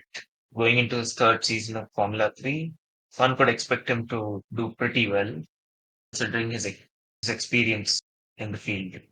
I think I mean, with that 3 seasons, he's going to want to, prove that he can have more of a leadership role within the team. I think he's also going to try and do well and be quite high in the field. I mean, if you've been in Formula 3 for 3 seasons and other younger driving up, especially obviously with the Australian within your team, you're going to want to do well and you're going to want to show that you can potentially move up to Formula 2 or take another path towards IndyCar or another racing series that is quite highly regarded. The next team on our list here is Campos Racing. The Spanish outfit for this season has brought in 3 relatively unknown names, actually. Pepe Marti, Christian Mansell, not to be mistaken as... He is not the son of Nigel Mansell, actually. And Hugh Barter. Now, this is a relatively underrated lineup, and yeah, I will be looking forward to seeing how they go in 2023. Yeah, I think Christian Mansell could be an interesting one. He spent 2 years in the Euroformula Open Series, but he was eventually beaten by both Oliver Goethe and Vladislav Lomko last year in the Motorpark outfit. And alongside drivers such as Hugh Barter, he's had a very successful time in Formula 4. He came second in both French and Spanish Formula 4. And Spanish was with Campos, so he will have that experience within the team to carry over. Whereas Pepe Marti, he was a bit of an anomaly last year, to be honest. He did have a semi-decent season. He's pretty young. He's only 16, 17 years old.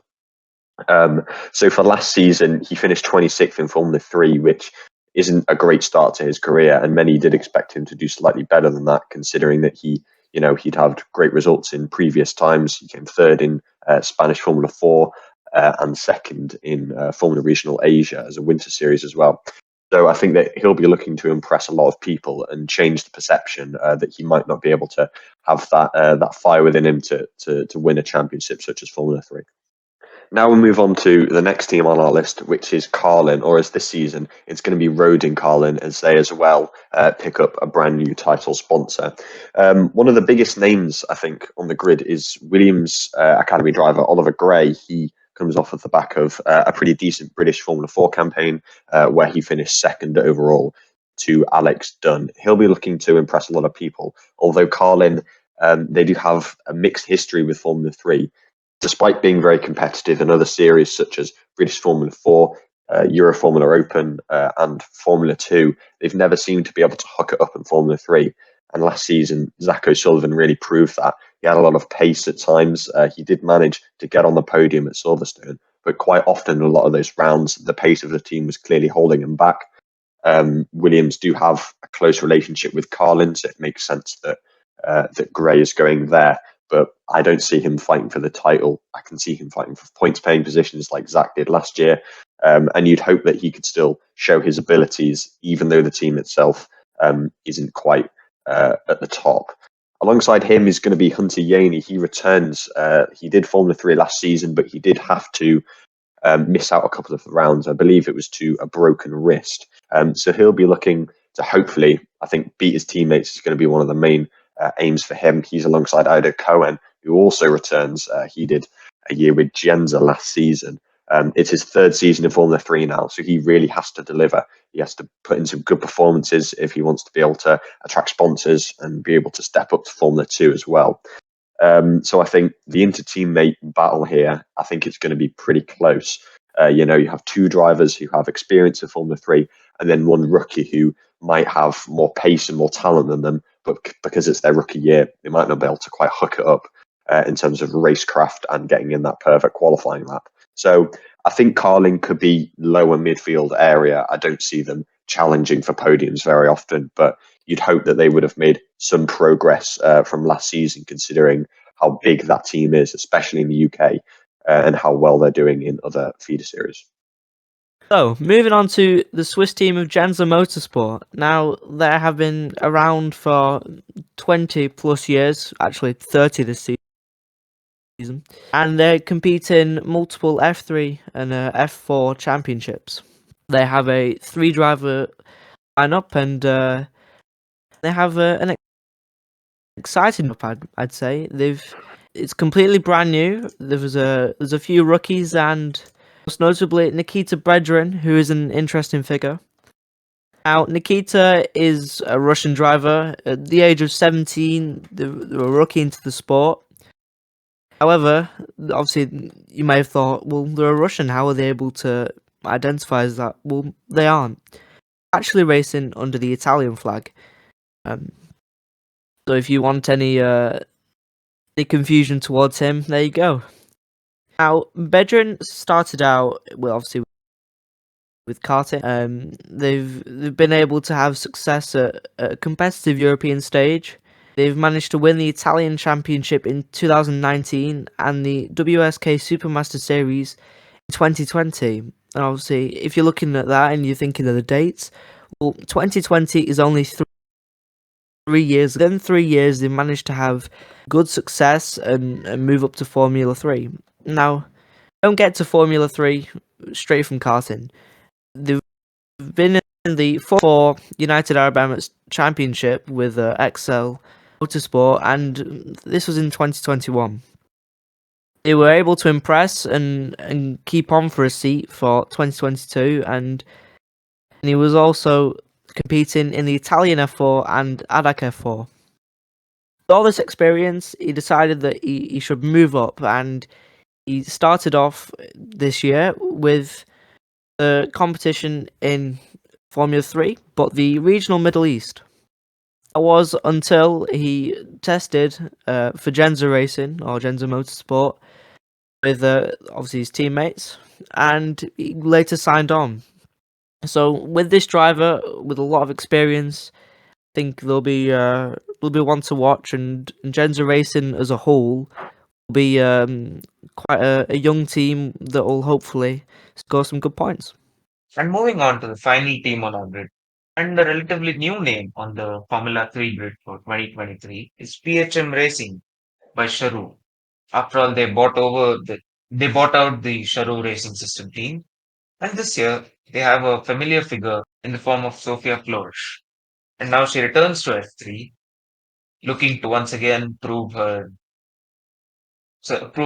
wrong. Don't get me wrong, she actually raced in Formula 3 before, but I'm not expecting really big things from her if you go by the past record in her F2 season last year. And joining Flores at PHM are two relatively new names on the Formula 3 circuit. One of them is Brazilian driver Roberto Faria. He is actually a member of the Sauber Academy, became one in 2022. And although he doesn't have a junior career, like he doesn't have the greatest of junior careers, he has shown flashes of pace across the season, having a best finish of 5th in BRDC British F3 for 2021 and 2022. These are his highest finishes across junior Formula, and it'll be exciting to see what he can do this season. All right, so the final driver on PHM's roster for 2023 is Piotr Wisnicki. He is actually a Polish driver, 19 years of age, and he was racing in the Formula Regional European Championship last year, where while he did race, he couldn't score any points, although. And when we look at his junior career, he does have a second place at the Rotax Max Challenge, but that was way back from 2014, and he hasn't been able to match the same highs though. Although a relatively young name, I will be. I don't think he'll make much headlines actually across the season, but nonetheless, an interesting dynamic at PHM for the season. In this final bit of our video, we'll be making some predictions about who will be the drivers' champion, which team will be crowned constructors' champion, who will be the rookie of the year, and one wildcard prediction. So, with that, let us begin our set of predictions for this year, and let's look back later on after the season ends to see how they fared. All right, so moving on to the first one, driver prediction. I actually think a Prema driver is going to win this time. And Dino Beganovic is my choice, arguably. My prediction for Drivers' Champion this year. After all, he was super impressive in Preka last year. Should I say Formula Regional European Championship. And he had a really strong start to the season. And I predict he will have a great start to Formula 3 as well. Knowing Prema, they're operationally very strong. And he will go on to win the title. Now, for the team's champion, I, of course, expect Prema to come good once again because they're a proven outfit in Formula 3. They won in 2019 with Robert Schwartzman, 2020 with Oscar Piastri, and they will again, being two-time champions, they know to what decision to make in that particular situation, and I believe they will come up trumps once again. As for Rookie of the Year, once again, when you predict a rookie to be the Formula 3 champion, he is arguably going to be Rookie of the Year. So I'm going to go with Dino Beganovic on this one, the same prediction as for the Drivers' Championship, and I'll go with him. A wild card prediction. Okay, this is going to be an interesting one. Sebastian Montoya is going to win a race this year. In last season, even in the sole round that he did at Zandvoort, he was rubbing shoulders with some of the big boys of Formula 3 and actually did relatively well for a driver making his first Formula 3 appearance. Was the only one from his team to score points. And being a Red Bull Academy driver now, I feel that'll be giving him a significant boost as well in confidence. And I predict that he will go on to win the race this season, at least. All right, great. There's some very interesting predictions that VS has there. So let's move on to my predictions for the season. So Drivers' Champion, I think it's going to be quite a popular choice, but I don't see anybody but Zach O'Sullivan winning the title. You know, he's with a very strong Prema outfit, and I think that considering the pace he had last year, I don't see any reason why he wouldn't win it. His racecraft was strong and his qualifying was strong as well. So I definitely think that he will dominate both of his teammates, and I think that he'll come home the champion at the season's end. Team's champion, I don't think team's champion is going to be Prema. I'm going for MP Motorsport. I can see the combination of Franco Colapinto and Johnny Edgar both doing very well. And even though Mauri Boyer might not quite have the consistency that those two do, I can still see that team beating teams like Prema and Trident next year. So I think that MP are going to be the team champions. Rookie of the Year, it's a bit of an interesting option, really. There are quite a lot of strong rookies this season. And I'm going to go for Taylor Barnard. Taylor, I don't think he will particularly impress on the score sheets. I don't think that he'll finish very high up the standings. But the people who watch feeder series and watch Formula 3 know that Genza aren't necessarily the most competitive team. But as long as he can really use that machinery to the best of his ability, so that he can, impress people who watch the sport and know the sport, as if he can get on the reverse grid podium, that would be absolutely huge for him. And as long as he can beat both of his teammates and give off impressive performances throughout the year, I think that Taylor Barnard is going to be my rookie of the year. And wild card prediction is a bit of an interesting one, really. There's lots of different drivers that you could predict things for. But I predict that we're not going to see any Trident driver in the top 10 in the championship. It's got a bold prediction, and I know that a lot of people weren't particularly happy with me on Twitter when I expressed my opinion. But I think that Trident are going to have a really difficult season. I think those three drivers individually are pretty good drivers, but the grid is just so strong this year, and I can see at least 10 other drivers who I think will come out on top. So that's my wild card for this year. Well, I'll have to say that you guys have some pretty good predictions, but I think mine will be the best. I mean, to start off with, the Drivers' Championship, I mean, like you've said, Tom, the level of quality here is very high. I think it's going to be quite hard, but I don't know. I'd have to say Zach O'Sullivan. It's a bit of a wild card prediction as well as the Drivers' Championship, but I'm going to say that he's going to be able to win it. Now, it might be reaching for the stars, but someone who has had quite a lot of performances last season, he was able to show that he has quality and a future within Formula Racing, potentially Formula 2, Formula 1. I think he's going to be able to win it. I mean, there's no predictions video without a controversial one. So, moving on to the Constructors' Championship. It's hard to say, but I do think Prima will win it. I think that the experience that they have will pull them through. I think it'll be very close between Prema and MP, and even Carlin. This is obviously my opinion, but I think Prema are going to be able to pull through and win it.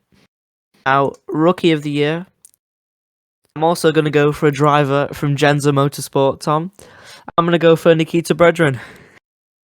Now, I personally believe this because of the experience that he's had in other F4 categories, and I know it's obviously F3 as well in 2 seasons. But I think the level of they've risen or rapidly gone through the ranks of motorsport, I think they're gonna do quite well in impressing the crowd and impressing others. Okay, then, so that's it from our Formula 3 preview YouTube channel.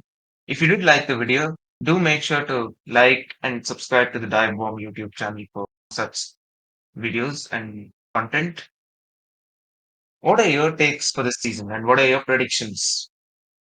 Do make sure to comment down in the comment section below. This is Vyas signing off along with Tom and 3. Goodbye. And thank you for watching.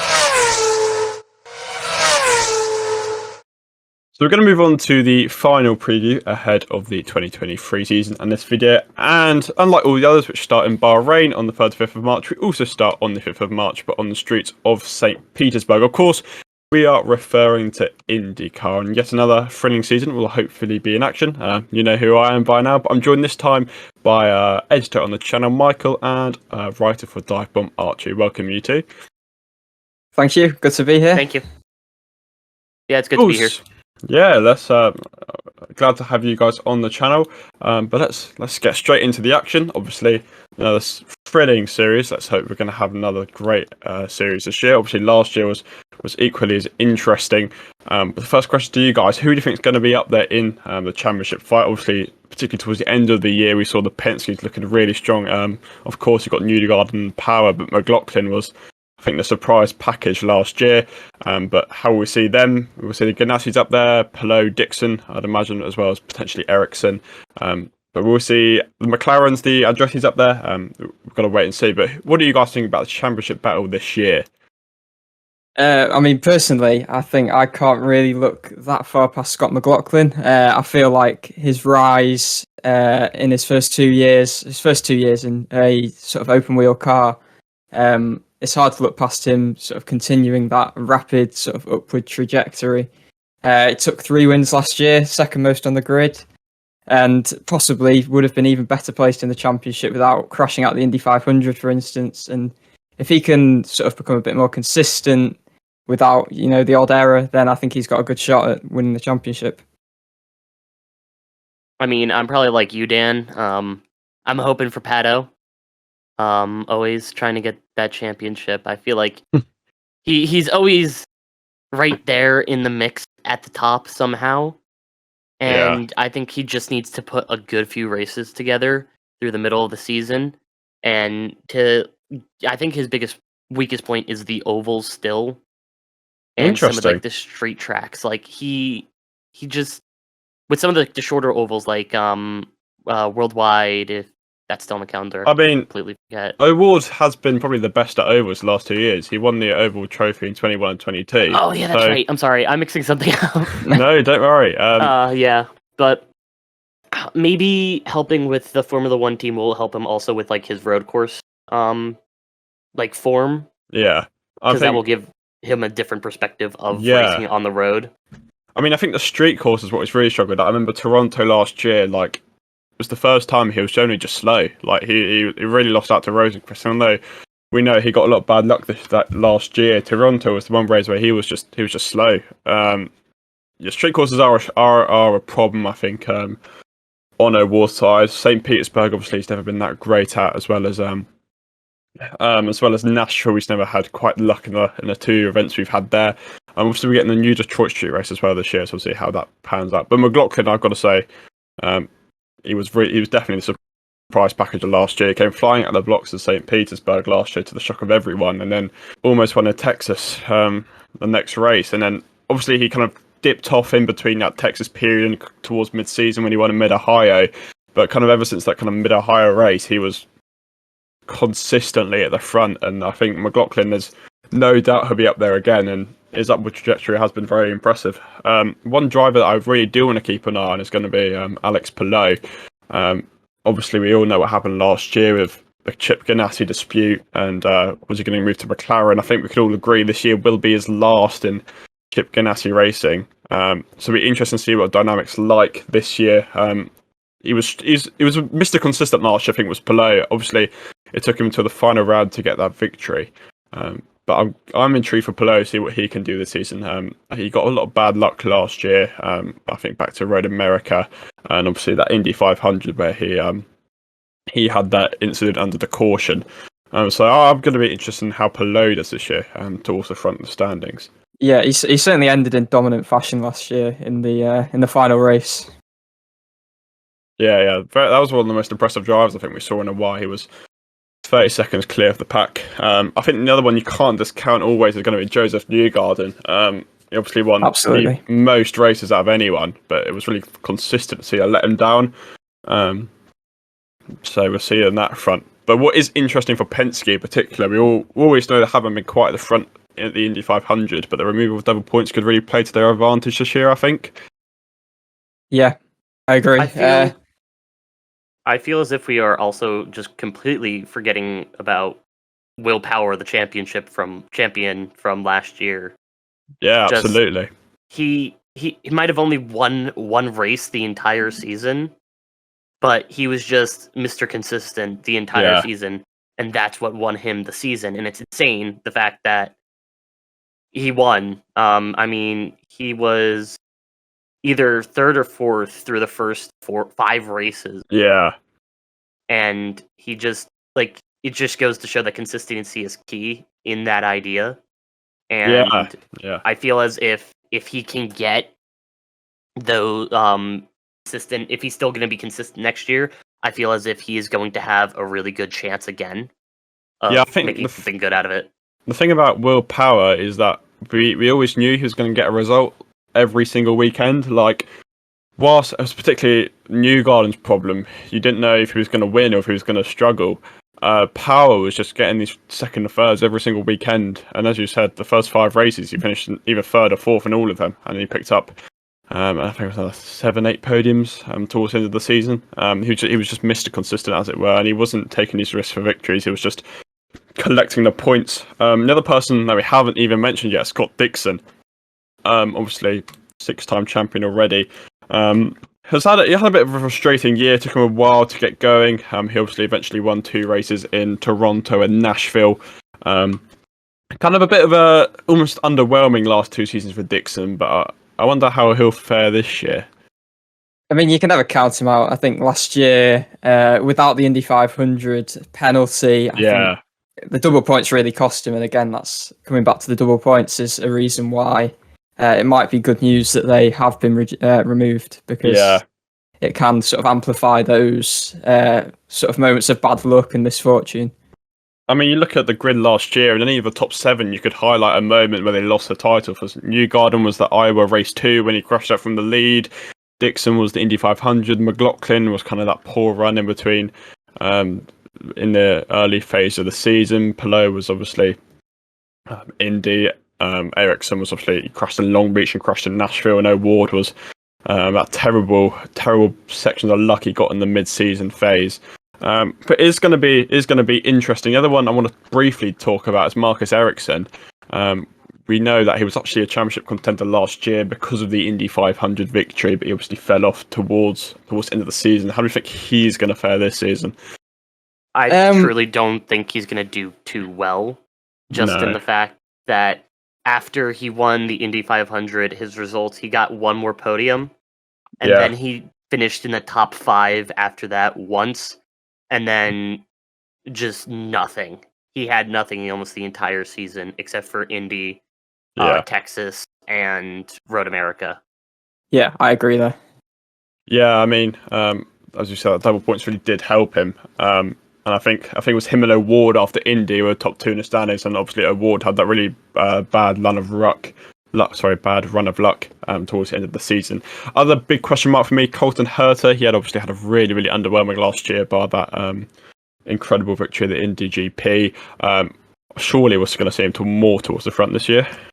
Yeah, again, I think it comes back to the question of consistency, and that's why Will Power sort of ended up reigning supreme last year. And I think Herta will just have to put together some more consistency and be up there fighting near the top more frequently than he was. A few less incidents. Yeah, I mean, I think the big question mark still is for Herta is that oval form. He's never won an oval. He's never really looked comfortable in ovals. We obviously know his street track ability, but again, we saw he has his moments like he did at Long Beach last year when chasing the victory, and obviously he had his fair share of bad luck as well. Obviously, in retiring from the lead at the Harvest GP and in the autumn. But I think we've got to see him closer to the front this year. Andretti had a really bad year last year, and especially when Herta, he might have been distracted by all these F1 rumours towards the end of last year, but he needs to have a better year, especially with how his name's being thrown around at the moment. So, who do you think is going to win the championship this year? We had a bit of discussion about who we think will be up there, but who's your guys' definitive answer? I'm going to go for McLaughlin. I think I just struggle to look past him. I know it may be a bit of a left field shout, but I think if he continues on that trajectory, then he's my pick. This one's like tough because you can go with somebody who I would think in my head at this point, if he can continue his form of consistency, I think Will Power will have a very, very strong season again, especially without the Indy double points because that hurt him in the midseason. So just not having that and just being able to grind it out like he did last year, I think he will be up there again and maybe even be able to win it. Yeah, I think on my part, we're going to be looking at Alex Palou for the title. I think obviously that Indy double points and his incident there really cost him. But I think he's just going to be Mr. Consistent like Power was last year, and I think he'll be close to the front. I think Newgarden will definitely challenge him again. He's always right at the front. He's always going to get a couple of victories. I think we'll probably, as Archie said, McLaughlin will be up there, and I think O'Ward will probably be up there as well this year.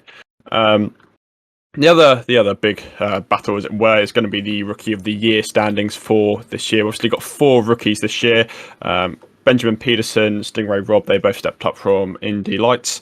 Marcus Armstrong, I should say, moving over from Formula 2. And the fairly unknown Agustin Canapino moving over from Argentine touring cars. I think we can all count out Canapino in the Rookie of the Year battle, similarly to Peterson. So the big question really has been, will it be Robb or will it be Armstrong? We know Armstrong will be sitting out of ovals this year, so that's 5 races he's gone. But then again, he is racing for the Force, that's Chip Ganassi Racing, whilst Robb is doing all the rounds in Dale Coyne. We saw how well Malukas did last year, for example, so we'll see how he fares. So what are you guys thinking about the rookie battle this year? I think it's going to be tight between those two. I think Armstrong missing out on the ovals is significant, especially when you look at, for instance, how strong Malukas was sort of latterly on the ovals last season. But I don't know. I can looking at, for instance, Callum Ilott and what he did in the Juncos car, and then given Armstrong, he's come through a similar path, maybe not hit quite the same heights in F2. But I can see Armstrong, coming and hitting the ground running and maybe challenging for those higher points more than Robb might do on the road and street courses. So I might give him the edge, but I think it is very difficult to split. Yeah. I think personally, I would have to say Robb, because while you say he doesn't have a lot of experience, because he does have the experience on the ovals compared to Armstrong, he also has had very good runs of form on road courses, especially the ones that Indy races on, like Laguna Seca. He had a win and a second place last year in the final 2 races of the Indy Lights season, and he had 3 podiums straight in a row on road courses. So I feel like he would be a good contender for that Rookie of the Year championship. Yeah, that's the big point, is that Armstrong doesn't have that experience of racing in America, and most of his experience obviously comes from sort of Europe and in F2, F3 in that sort of direction. So yeah, I do understand that point. I think that's very reasonable. Yeah, I think this year is going to be a real learning year for Armstrong. He's obviously helped by the fact he's going to be in a Ganassi this year, but I think I can see Robb just edging him, firstly because of that extra experience he's got, as well as the extra 5 races he's going to be running compared to Armstrong. But I do think Armstrong will impress. Last year, I think both Ilott and Lundgaard really starred, particularly Lundgaard for me. So I'm excited to see how Armstrong will do. As I said, it'll be a learning year. He probably won't win Rookie of the Year, as I said, because of that ovals. We saw Grosjean had that same problem in 2021 where he absolutely starred, but he just lost out to McLaughlin because he was doing the ovals. So I think it'd be a good year for Armstrong. I'm excited to see how he do, especially because of the success that Ilott and Lundgaard have had over here. Yeah, I'd actually just like to mention Canapino. I know, obviously, he's going to be probably the 4th of the rookies, but you look at what happened to McLaughlin. He'd never driven a sort of open wheel car, and he came and hit the ground running. Obviously, it's very different in terms of their teams, but maybe he will come up with some surprise performances, because we've seen what Ilott's delivered in the Juncos car, and he's impressed. But it's a new car, second car for the team. Yeah. And it's a guy who's never raced in anything like this before, so it'll be interesting to see how he fares. Yeah, I've got to say, I think Canapino has been a bit disrespected. I mean, I'm going to be watching him with quite interest, because obviously the big talking point of IndyCar is you have all these different drivers from different backgrounds, and Canapino's yet another one that they've added to the field. The thing about McLaughlin is we did know by the time he moved to IndyCar, he was an international superstar, kind of what Canapino isn't quite, staying in Argentina most of his career. Be interesting to see how he does, though. I don't think he'll do as badly as people predict. but it's going to be a real interest. I mean, his test was better than most people thought it would go, so we're going to see how he does this year. Hopefully, he'll beat expectations. Hopefully, and I mean, he is also an older driver. He Yeah. is 33 at this point. But the amount of championships he has in other series really just goes to show that he should get an opportunity to try in a bigger series outside of Argentina. Yeah, I mean, in the Turismo Carretera, which I'm guessing is the series, I'm just going off of the stuff. Argentine touring cars. Yeah, He has 4 championships, 3 of them which were right in a row from 2017 to 2019. So he has talent, and it's going to be interesting to see that switch. And we've already seen somebody with a touring car type background come in and do very well. Yeah, I mean, Canapino, he's a real household name in Argentina. Just because he's only raced in those areas, he's not known worldwide. Whilst obviously McLaughlin had that experience, but it'd be interesting to see how he does. As I said, another different dynamic which is added to IndyCar this year. I'm really looking forward to see how he does. We haven't really spoken about Benjamin Peterson, to be honest. With all respect, there's not too much to talk about him. He came 5th in Indy Lights last year. He's making the step up with Foyt. We know Foyt won't be towards the front this year. I don't think expectations of him are too high, but I think it would just be a learning year for him mostly, alongside Ferrucci. Yeah, I think agree he'll there. have a struggle bus of a year, kind of trying to get into it because, like you said, he only finished 5th. He had 1 win at Portland, but other than that, he was pretty good in the starting part of the season, but just kind of fell off in the mid and then had a return to form at the end of the Indy Lights last year. Yeah, absolutely. So we're going to go through the grid and just see highlight some of the driver transfers this year, as well as expectation of other ones. So we've just mentioned Benjamin Peterson moving over to AJ Foyt. He's alongside Santino Ferrucci. We obviously know Santino Ferrucci's interesting motorsport history, but there is no doubt when he has been in IndyCar, he has exceeded expectations, especially last year, thinking back to Texas, where he stepped in last minute and finished an impressive P9. He's always been a very solid driver in IndyCar, has Ferrucci, although his history isn't great as such. For me, I'm going to be interested to see how Ferrucci does, especially in that Foyt car. Yeah, I mean, there's going to be definite intrigue. I mean, there's always intrigue around him. Obviously, some of the other drivers maybe not so fond of him. But yeah, I think he'll bring excitement for sure. Yeah, you're always taking a risk signing for Santino Ferrucci, but in IndyCar he is a I wouldn't say he's proven yet, but from what he showed, he's got potential. We'll see how he gets on with Foyt this year. I mean, he should comfortably beat Peterson. I don't think there's any arguments about that. So it'll be interesting to see him back. Probably one of the two big moves was Carl Kirkwood stepping up from Foyt to Andretti. We kind of knew this move was going to happen for a couple of years. So how is he going to fare in Andretti? Obviously, we know that the last 2 seasons, Andretti has struggled with that aero screen. But how will he fare against Herta Grosjean on Di Francesco? I mean, it's a big chance for him to prove himself and prove what he showed during his time in Indy Lights. I mean, obviously last year was difficult in the Foyt, but this is a big opportunity for him to really show what he's worth and show that he, will be up there and hopefully for him fighting for wins and at least fighting towards the head of the field. And I do have to say about him, it's not like he had all bread results. It's just the fact that they were all consistently on the lower side, but he did have some glimmers of hope in that, like Long Beach getting 10th and then Portland getting a P13. I saw poor and it went in my head. Yeah, I mean, there's no doubting Carl Kirkwood has been the most exciting youngster in American motorsport for a couple of years now. He won in USF 2000, Indy Pro 2000, Indy Lights all consecutively, and he's finally got his chance towards the front of IndyCar, and I'm excited to see how he does. I expect him maybe not to get a win, but we'll probably see him on the podium a couple of times this year, and I think be interested to see how he does. Obviously, I think we'll all agree he'll beat Di Francesco, who needs to have a better year. I can probably see him simply match Grosjean this year, to be honest. So I'm excited to see how he does.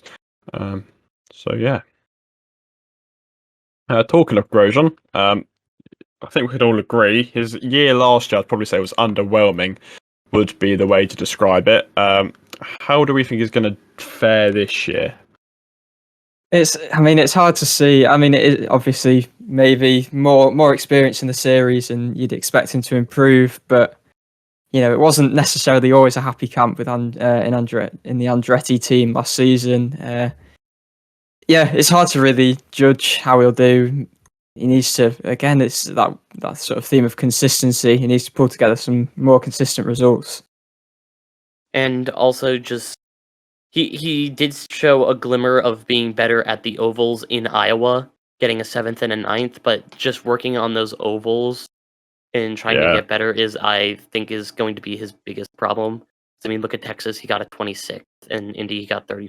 He's having problems with ovals, and if he wants to for a championship, maybe he'll need to work to build that up to get better there. Yeah, I think obviously Grosjean was a real surprise in 2021. I think he's now past that phase where he has learnt. He's had 2 years experience, and whilst McLaughlin absolutely shot to the front last year, Grosjean kind of struggled a bit more. So I think he does need to step up a bit more this year. He's got the potential. We absolutely saw what he did in that Dale Coyne car, but he just needs to take that extra step up in the Andretti, I think. Moving on is going to be Arrow McLaren. Lots and lots of excitement going to them this year. We know they're going to expand to a 3-car operation, and the third driver was obviously announced as Alexander Rossi, and I think that's an absolute massive signing from McLaren. He's a proven race winner. He's been in the front for years. Yes, ever since 2020, he's kind of struggled in that Andretti a bit more, but he's an absolutely proven star in IndyCar, and I think whilst he's had a bit of a disappointing last couple of seasons, McLaren will give him the chance to be competing at the front on a regular basis again. Yeah, I think the only real sticking point is with that being a sort of new car being added to McLaren. It's maybe new team personnel and how that all sort of knits together with a new driver. And I think it's a great opportunity for Rossi to sort of relaunch his IndyCar career, where it's sort of maybe started to dwindle a little bit. Yeah, absolutely. I'm very much looking forward to Alexander Rossi. I've been a fan of his for a while, and I'm really looking forward to what he could do in McLaren. I think Andretti, their decline has been well documented, whilst McLaren are going in the opposite direction, really. So it's a good move for Rossi and a good move from McLaren as well to get someone of that experience in. Yeah, and especially with getting that, also the 4th car for Indy with Tony Kanaan. Yeah. I think that's going to be very interesting to see how McLaren fares with Tony Kanaan at Indy. Yeah, Kanaan's a massive move. He obviously announces that he's retiring after this Indy 500.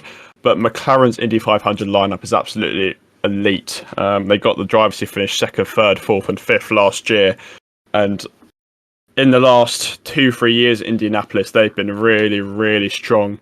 As I said, Rossi and Kanaan have both won the event. They've always been at the front, no matter what year they've been doing. Rossi obviously won his debut, and he got so close to winning so many more times. And obviously Kanaan as well, absolute veteran, whilst O'Ward has always been right at the front at the Indy 500. He was obviously very, very unfortunate to miss out last year, as well as Rosenqvist, who was also in the mix last year.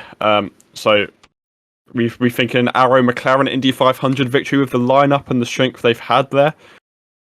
It's definitely a possibility. I mean, for me, I think my call for the 500 would probably be Alex Palou. I mean, he finished 2nd in 2021, and he was right in contention sort of with Scott Dixon before. Similarly, got awarded a penalty that kind of derailed his charge. I think did he finish 9th in the end, maybe. Yeah. But I think two years of running at the front, I find it hard to look past him as being a very strong contender. I mean, it's the Indy 500. There's always surprises, so you can never really fully predict it. But I think Aero McLaren SP will have a. Well, they're not even SP anymore, are they? No, they removed it. Just Aero McLaren. I think they would have a very strong Indy 500, as we've seen that their cars are very strong, getting up into the top of the field consistently for the past 2 years. Yeah, I'm really hoping McLaren will make the step up this year. I think Indy 500 they'll be very, very close to the front. O'Ward had quite a disappointing year last year, so hopefully he'll also take some steps forward, as well as Rosenqvist had a really good year last year, actually, to Felix Rosenqvist. So hopefully he carries on. Obviously, we know his seat was at risk to the Pelot saga, but he made a real leap forward last year. So hopefully he'll continue that trajectory this year. Chip Ganassi Racing is obviously the powerhouses of IndyCar. Ericsson, Dixon, Pelot, and Armstrong with Sato on the ovals next year. Again, a very, very strong lineup for Ganassi this year. I think, I predicted Pelot for the title, but you can never count out Chip Ganassi Racing, can you? So what do we think of their chances this year? What I will say about Chip Ganassi Racing's lineup is Takuma Sato on the ovals. Obviously, he stepped back from full-time racing as of this year, but Sato's always been really, really strong on the ovals, hasn't he? He's obviously won the Indianapolis 500 twice, and he's already looking like a really, really good bet there, knowing Chip Ganassi's strengths. Obviously, Ericsson, Dixon, and Pelot are all staying the same. We know how good they did last year, but Armstrong Sato, I think, will be an interesting dynamic this year. Yeah, and I think it's interesting you mentioned the 500, because obviously I've mentioned Pelot as possibly being my pick to win it, and I think a lot of that is fueled by the fact that Ganassi was so strong at the 500 last year, obviously with Dixon fighting at the front as well. And I think between them and Aaron McLaren, I think you're possibly looking out for the 500 win. Yeah, definitely. No doubt about that. And Dale Corn. Okay, carry on. Sorry. No, I was carry on. trying to, and I think they're also just one of the teams that, like, you can consistently bet on them at least being somewhere near the top. You always know Chip Ganassi are going to have sort of a podium every weekend, don't you? They just... You can always bet that they're going to be up in that top 5 fighting for, duking it out for that top spot. And even if they don't get that top spot, they're still going to be right there in the thick of it for the championship. Yeah, and they easily have one of the best lineups in the field as well, the Chip Ganassi Racing, and we saw how strong they were, particularly at the 500 last year. They got all their cars into the Fast 12 last year, including Jimmy Johnson. Very excited for Chip Ganassi Racing yet again. I think we'll be looking at them, Penske, and McLaren at the front this year. Moving on to Dale Coyne Racing, Malukas obviously actually was much a surprise package last year. Obviously, we mentioned Stingray Rob signing alongside him, I should say. Malukas, how do you think he's going to do this year? He actually broke expectations last year, so what's he going to do this year? Yeah, I'm a big fan of Dave Malukas. I think he, as you said, sort of exceeded expectations last year, and that was it. Gateway, he got the podium. That was a massively, massively impressive drive, and I think that has maybe set a precedent for what we can expect a bit more of this season. Yeah, we'll definitely have to see where he goes with it. I feel as if he is one of those drivers that he's not in the best team, but I would not be surprised seeing him moving up the field at some point soon to something like an Andretti or something. Yeah, I agree, especially if he can sort of continue the way he especially ended last season. Yeah, no, Malukas was really the surprise package, I think, for me, and I really hope he does continue this trajectory because he's already showing himself to be a really good driver, especially when no one knew who he was when he joined IndyCar, and now he's proving to be a really, really, really good driver in the field. He's obviously alongside Rob, who he should be, as we mentioned Rob earlier, so we won't touch him too much. But probably, again, just an experienced year for Rob. Might have a bit of pressure after how Malukas performed, but I don't think he'll be beating those expectations, to be honest. Ed Carpenter Racing, one of the more quieter teams, staying with the lineup of Daly, VK, and Carpenter on the ovals. They've always been strong at the 500, so it'd be interesting to see how they fare at that event. Last couple of years they've been right at the front there. A team who we don't really pay much attention to because they're not don't do anything amazing usually. But Rena's VK, what I will say is his year last year was mixed. He's considered one of those future young stars of IndyCar. So what does he need to do this year? Again, I guess it comes down to the consistency, and maybe when he is, for instance, qualifying at the front of the field, he needs to convert those good qualifying sessions, and when he's running towards the head of the field as well, he needs to try somehow not to drop back like he has done at times. I mean, he had a very mixed bag last season, only getting the one podium at Alabama, but we know that he can win after seeing him at in 2021. So it'll be very interesting to see, but he seemingly has a very strong start to the season, but it just fades throughout the rest of the season, so it's very hard to tell what he's going to be able to do. Yeah, I think, as I said, Wilson needs to look out for them at Indy. They've always been really, really strong there. It's quite random, but VK's always been at the front. We saw Daly's been battling at the front for the last 2 years, and Carpenter's obviously got that wealth of experience. So I think that'll be also another team to really look out for. Juncos Hollinger Racing, obviously we mentioned Canapino. Ilott was obviously another surprise package last year. I'm excited for Juncos this year because obviously they are expanding to 2 cars, which will help both Canapino and Ilott. And Ilott obviously was very, very impressive last year. And hopefully he improves before we did last year.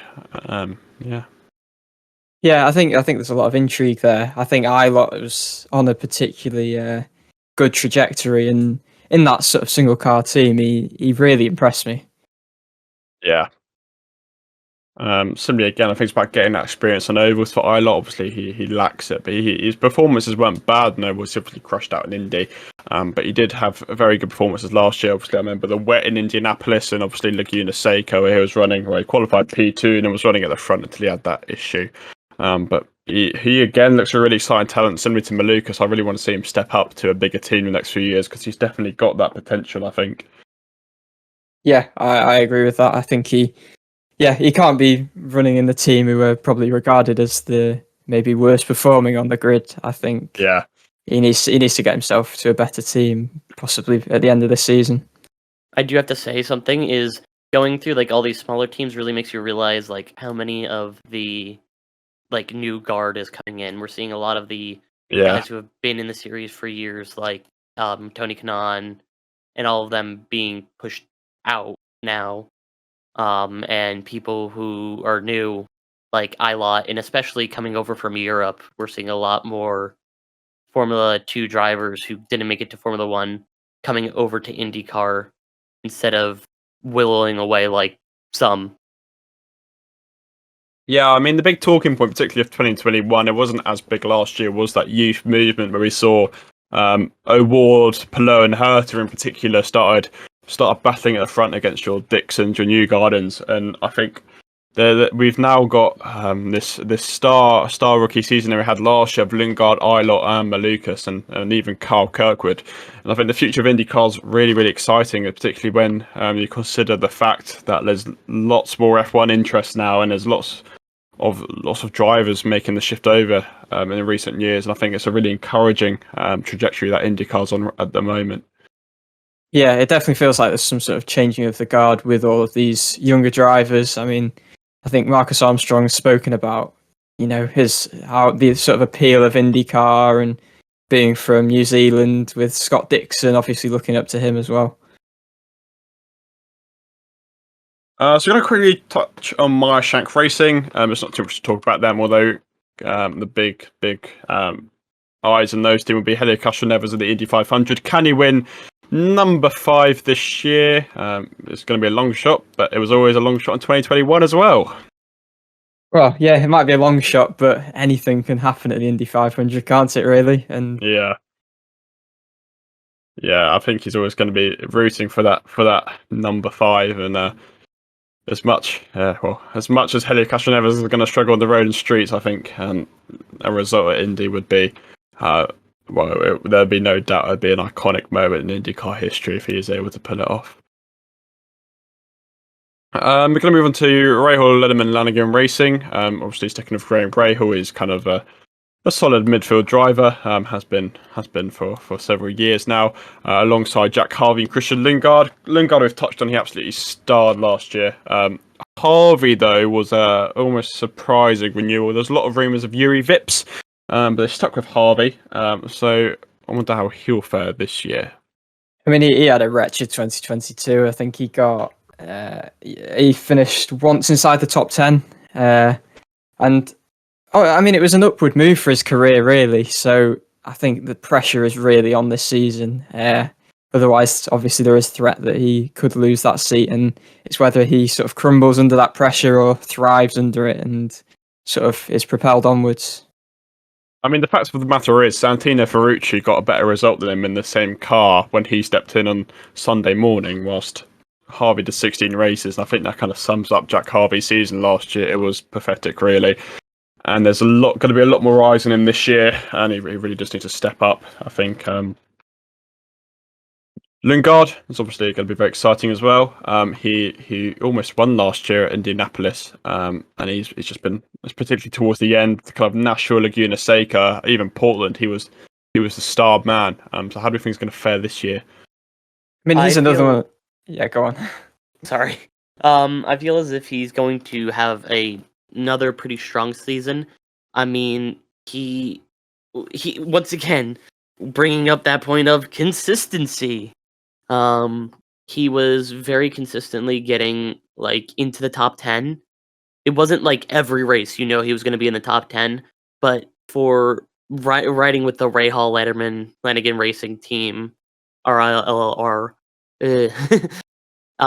he just seems to have that spark in the series that I believe he's going to do well. Yeah, I think for Lundgaard, he didn't start the season great, but that's expected as a rookie.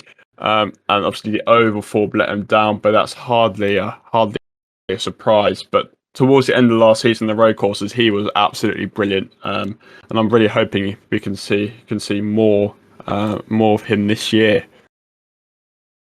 The other big news from RLL is they re-signed Catherine Legg for the Indy 500. It was a very left field signing. She hasn't actually raced in Indy since 2013. Interesting move. What do we think of it? I mean, it's always great to see like women in motorsports, but it's going to be different, especially because it's not a full-time entry. It's a single entry like Tony Kanaan and Juan Pablo Montoya, as we've seen for a while now. And it's just going to be interesting because, I mean, she's had some great form in series like IMSA within the past, 5 years, almost winning the entire series back in 2018 with Michael Shank. So it's going to be definitely interesting to see how she performs, especially, like you said, she hasn't driven an open-wheeled car since 2013, and that was only at the Indy 500. So it's going to be interesting to see how she performs and what happens with it. Yeah.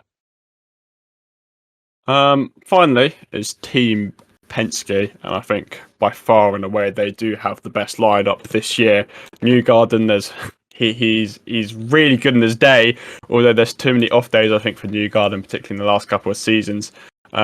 Alongside McLaughlin, who we've touched on already, is absolutely the breakout star of last year, and there's no doubt he'll be at the front this year. And of course, the defending champion Will Power, who we've almost quite unfairly barely spoken about Power, but I don't think there's going to be any arguments from any of us that Penske will be definitely at the front again this year.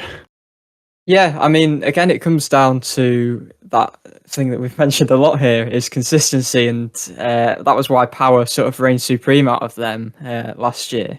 With Newgarden, I think the only way he will win the championship is if he can build on those, the load of races that he wins by stringing together more consistency in the other races. And obviously, I've already given McLaughlin a lot of credit, but again, if he can just get a little bit more consistency, then I see that's the way that those two can end up beating Power.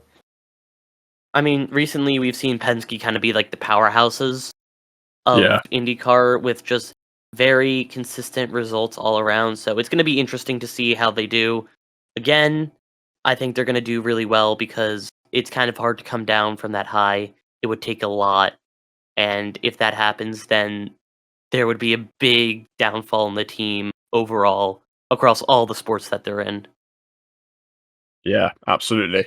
So that's obviously going through the teams. Just going to make a couple of predictions and a couple of our personal insights into towards the season.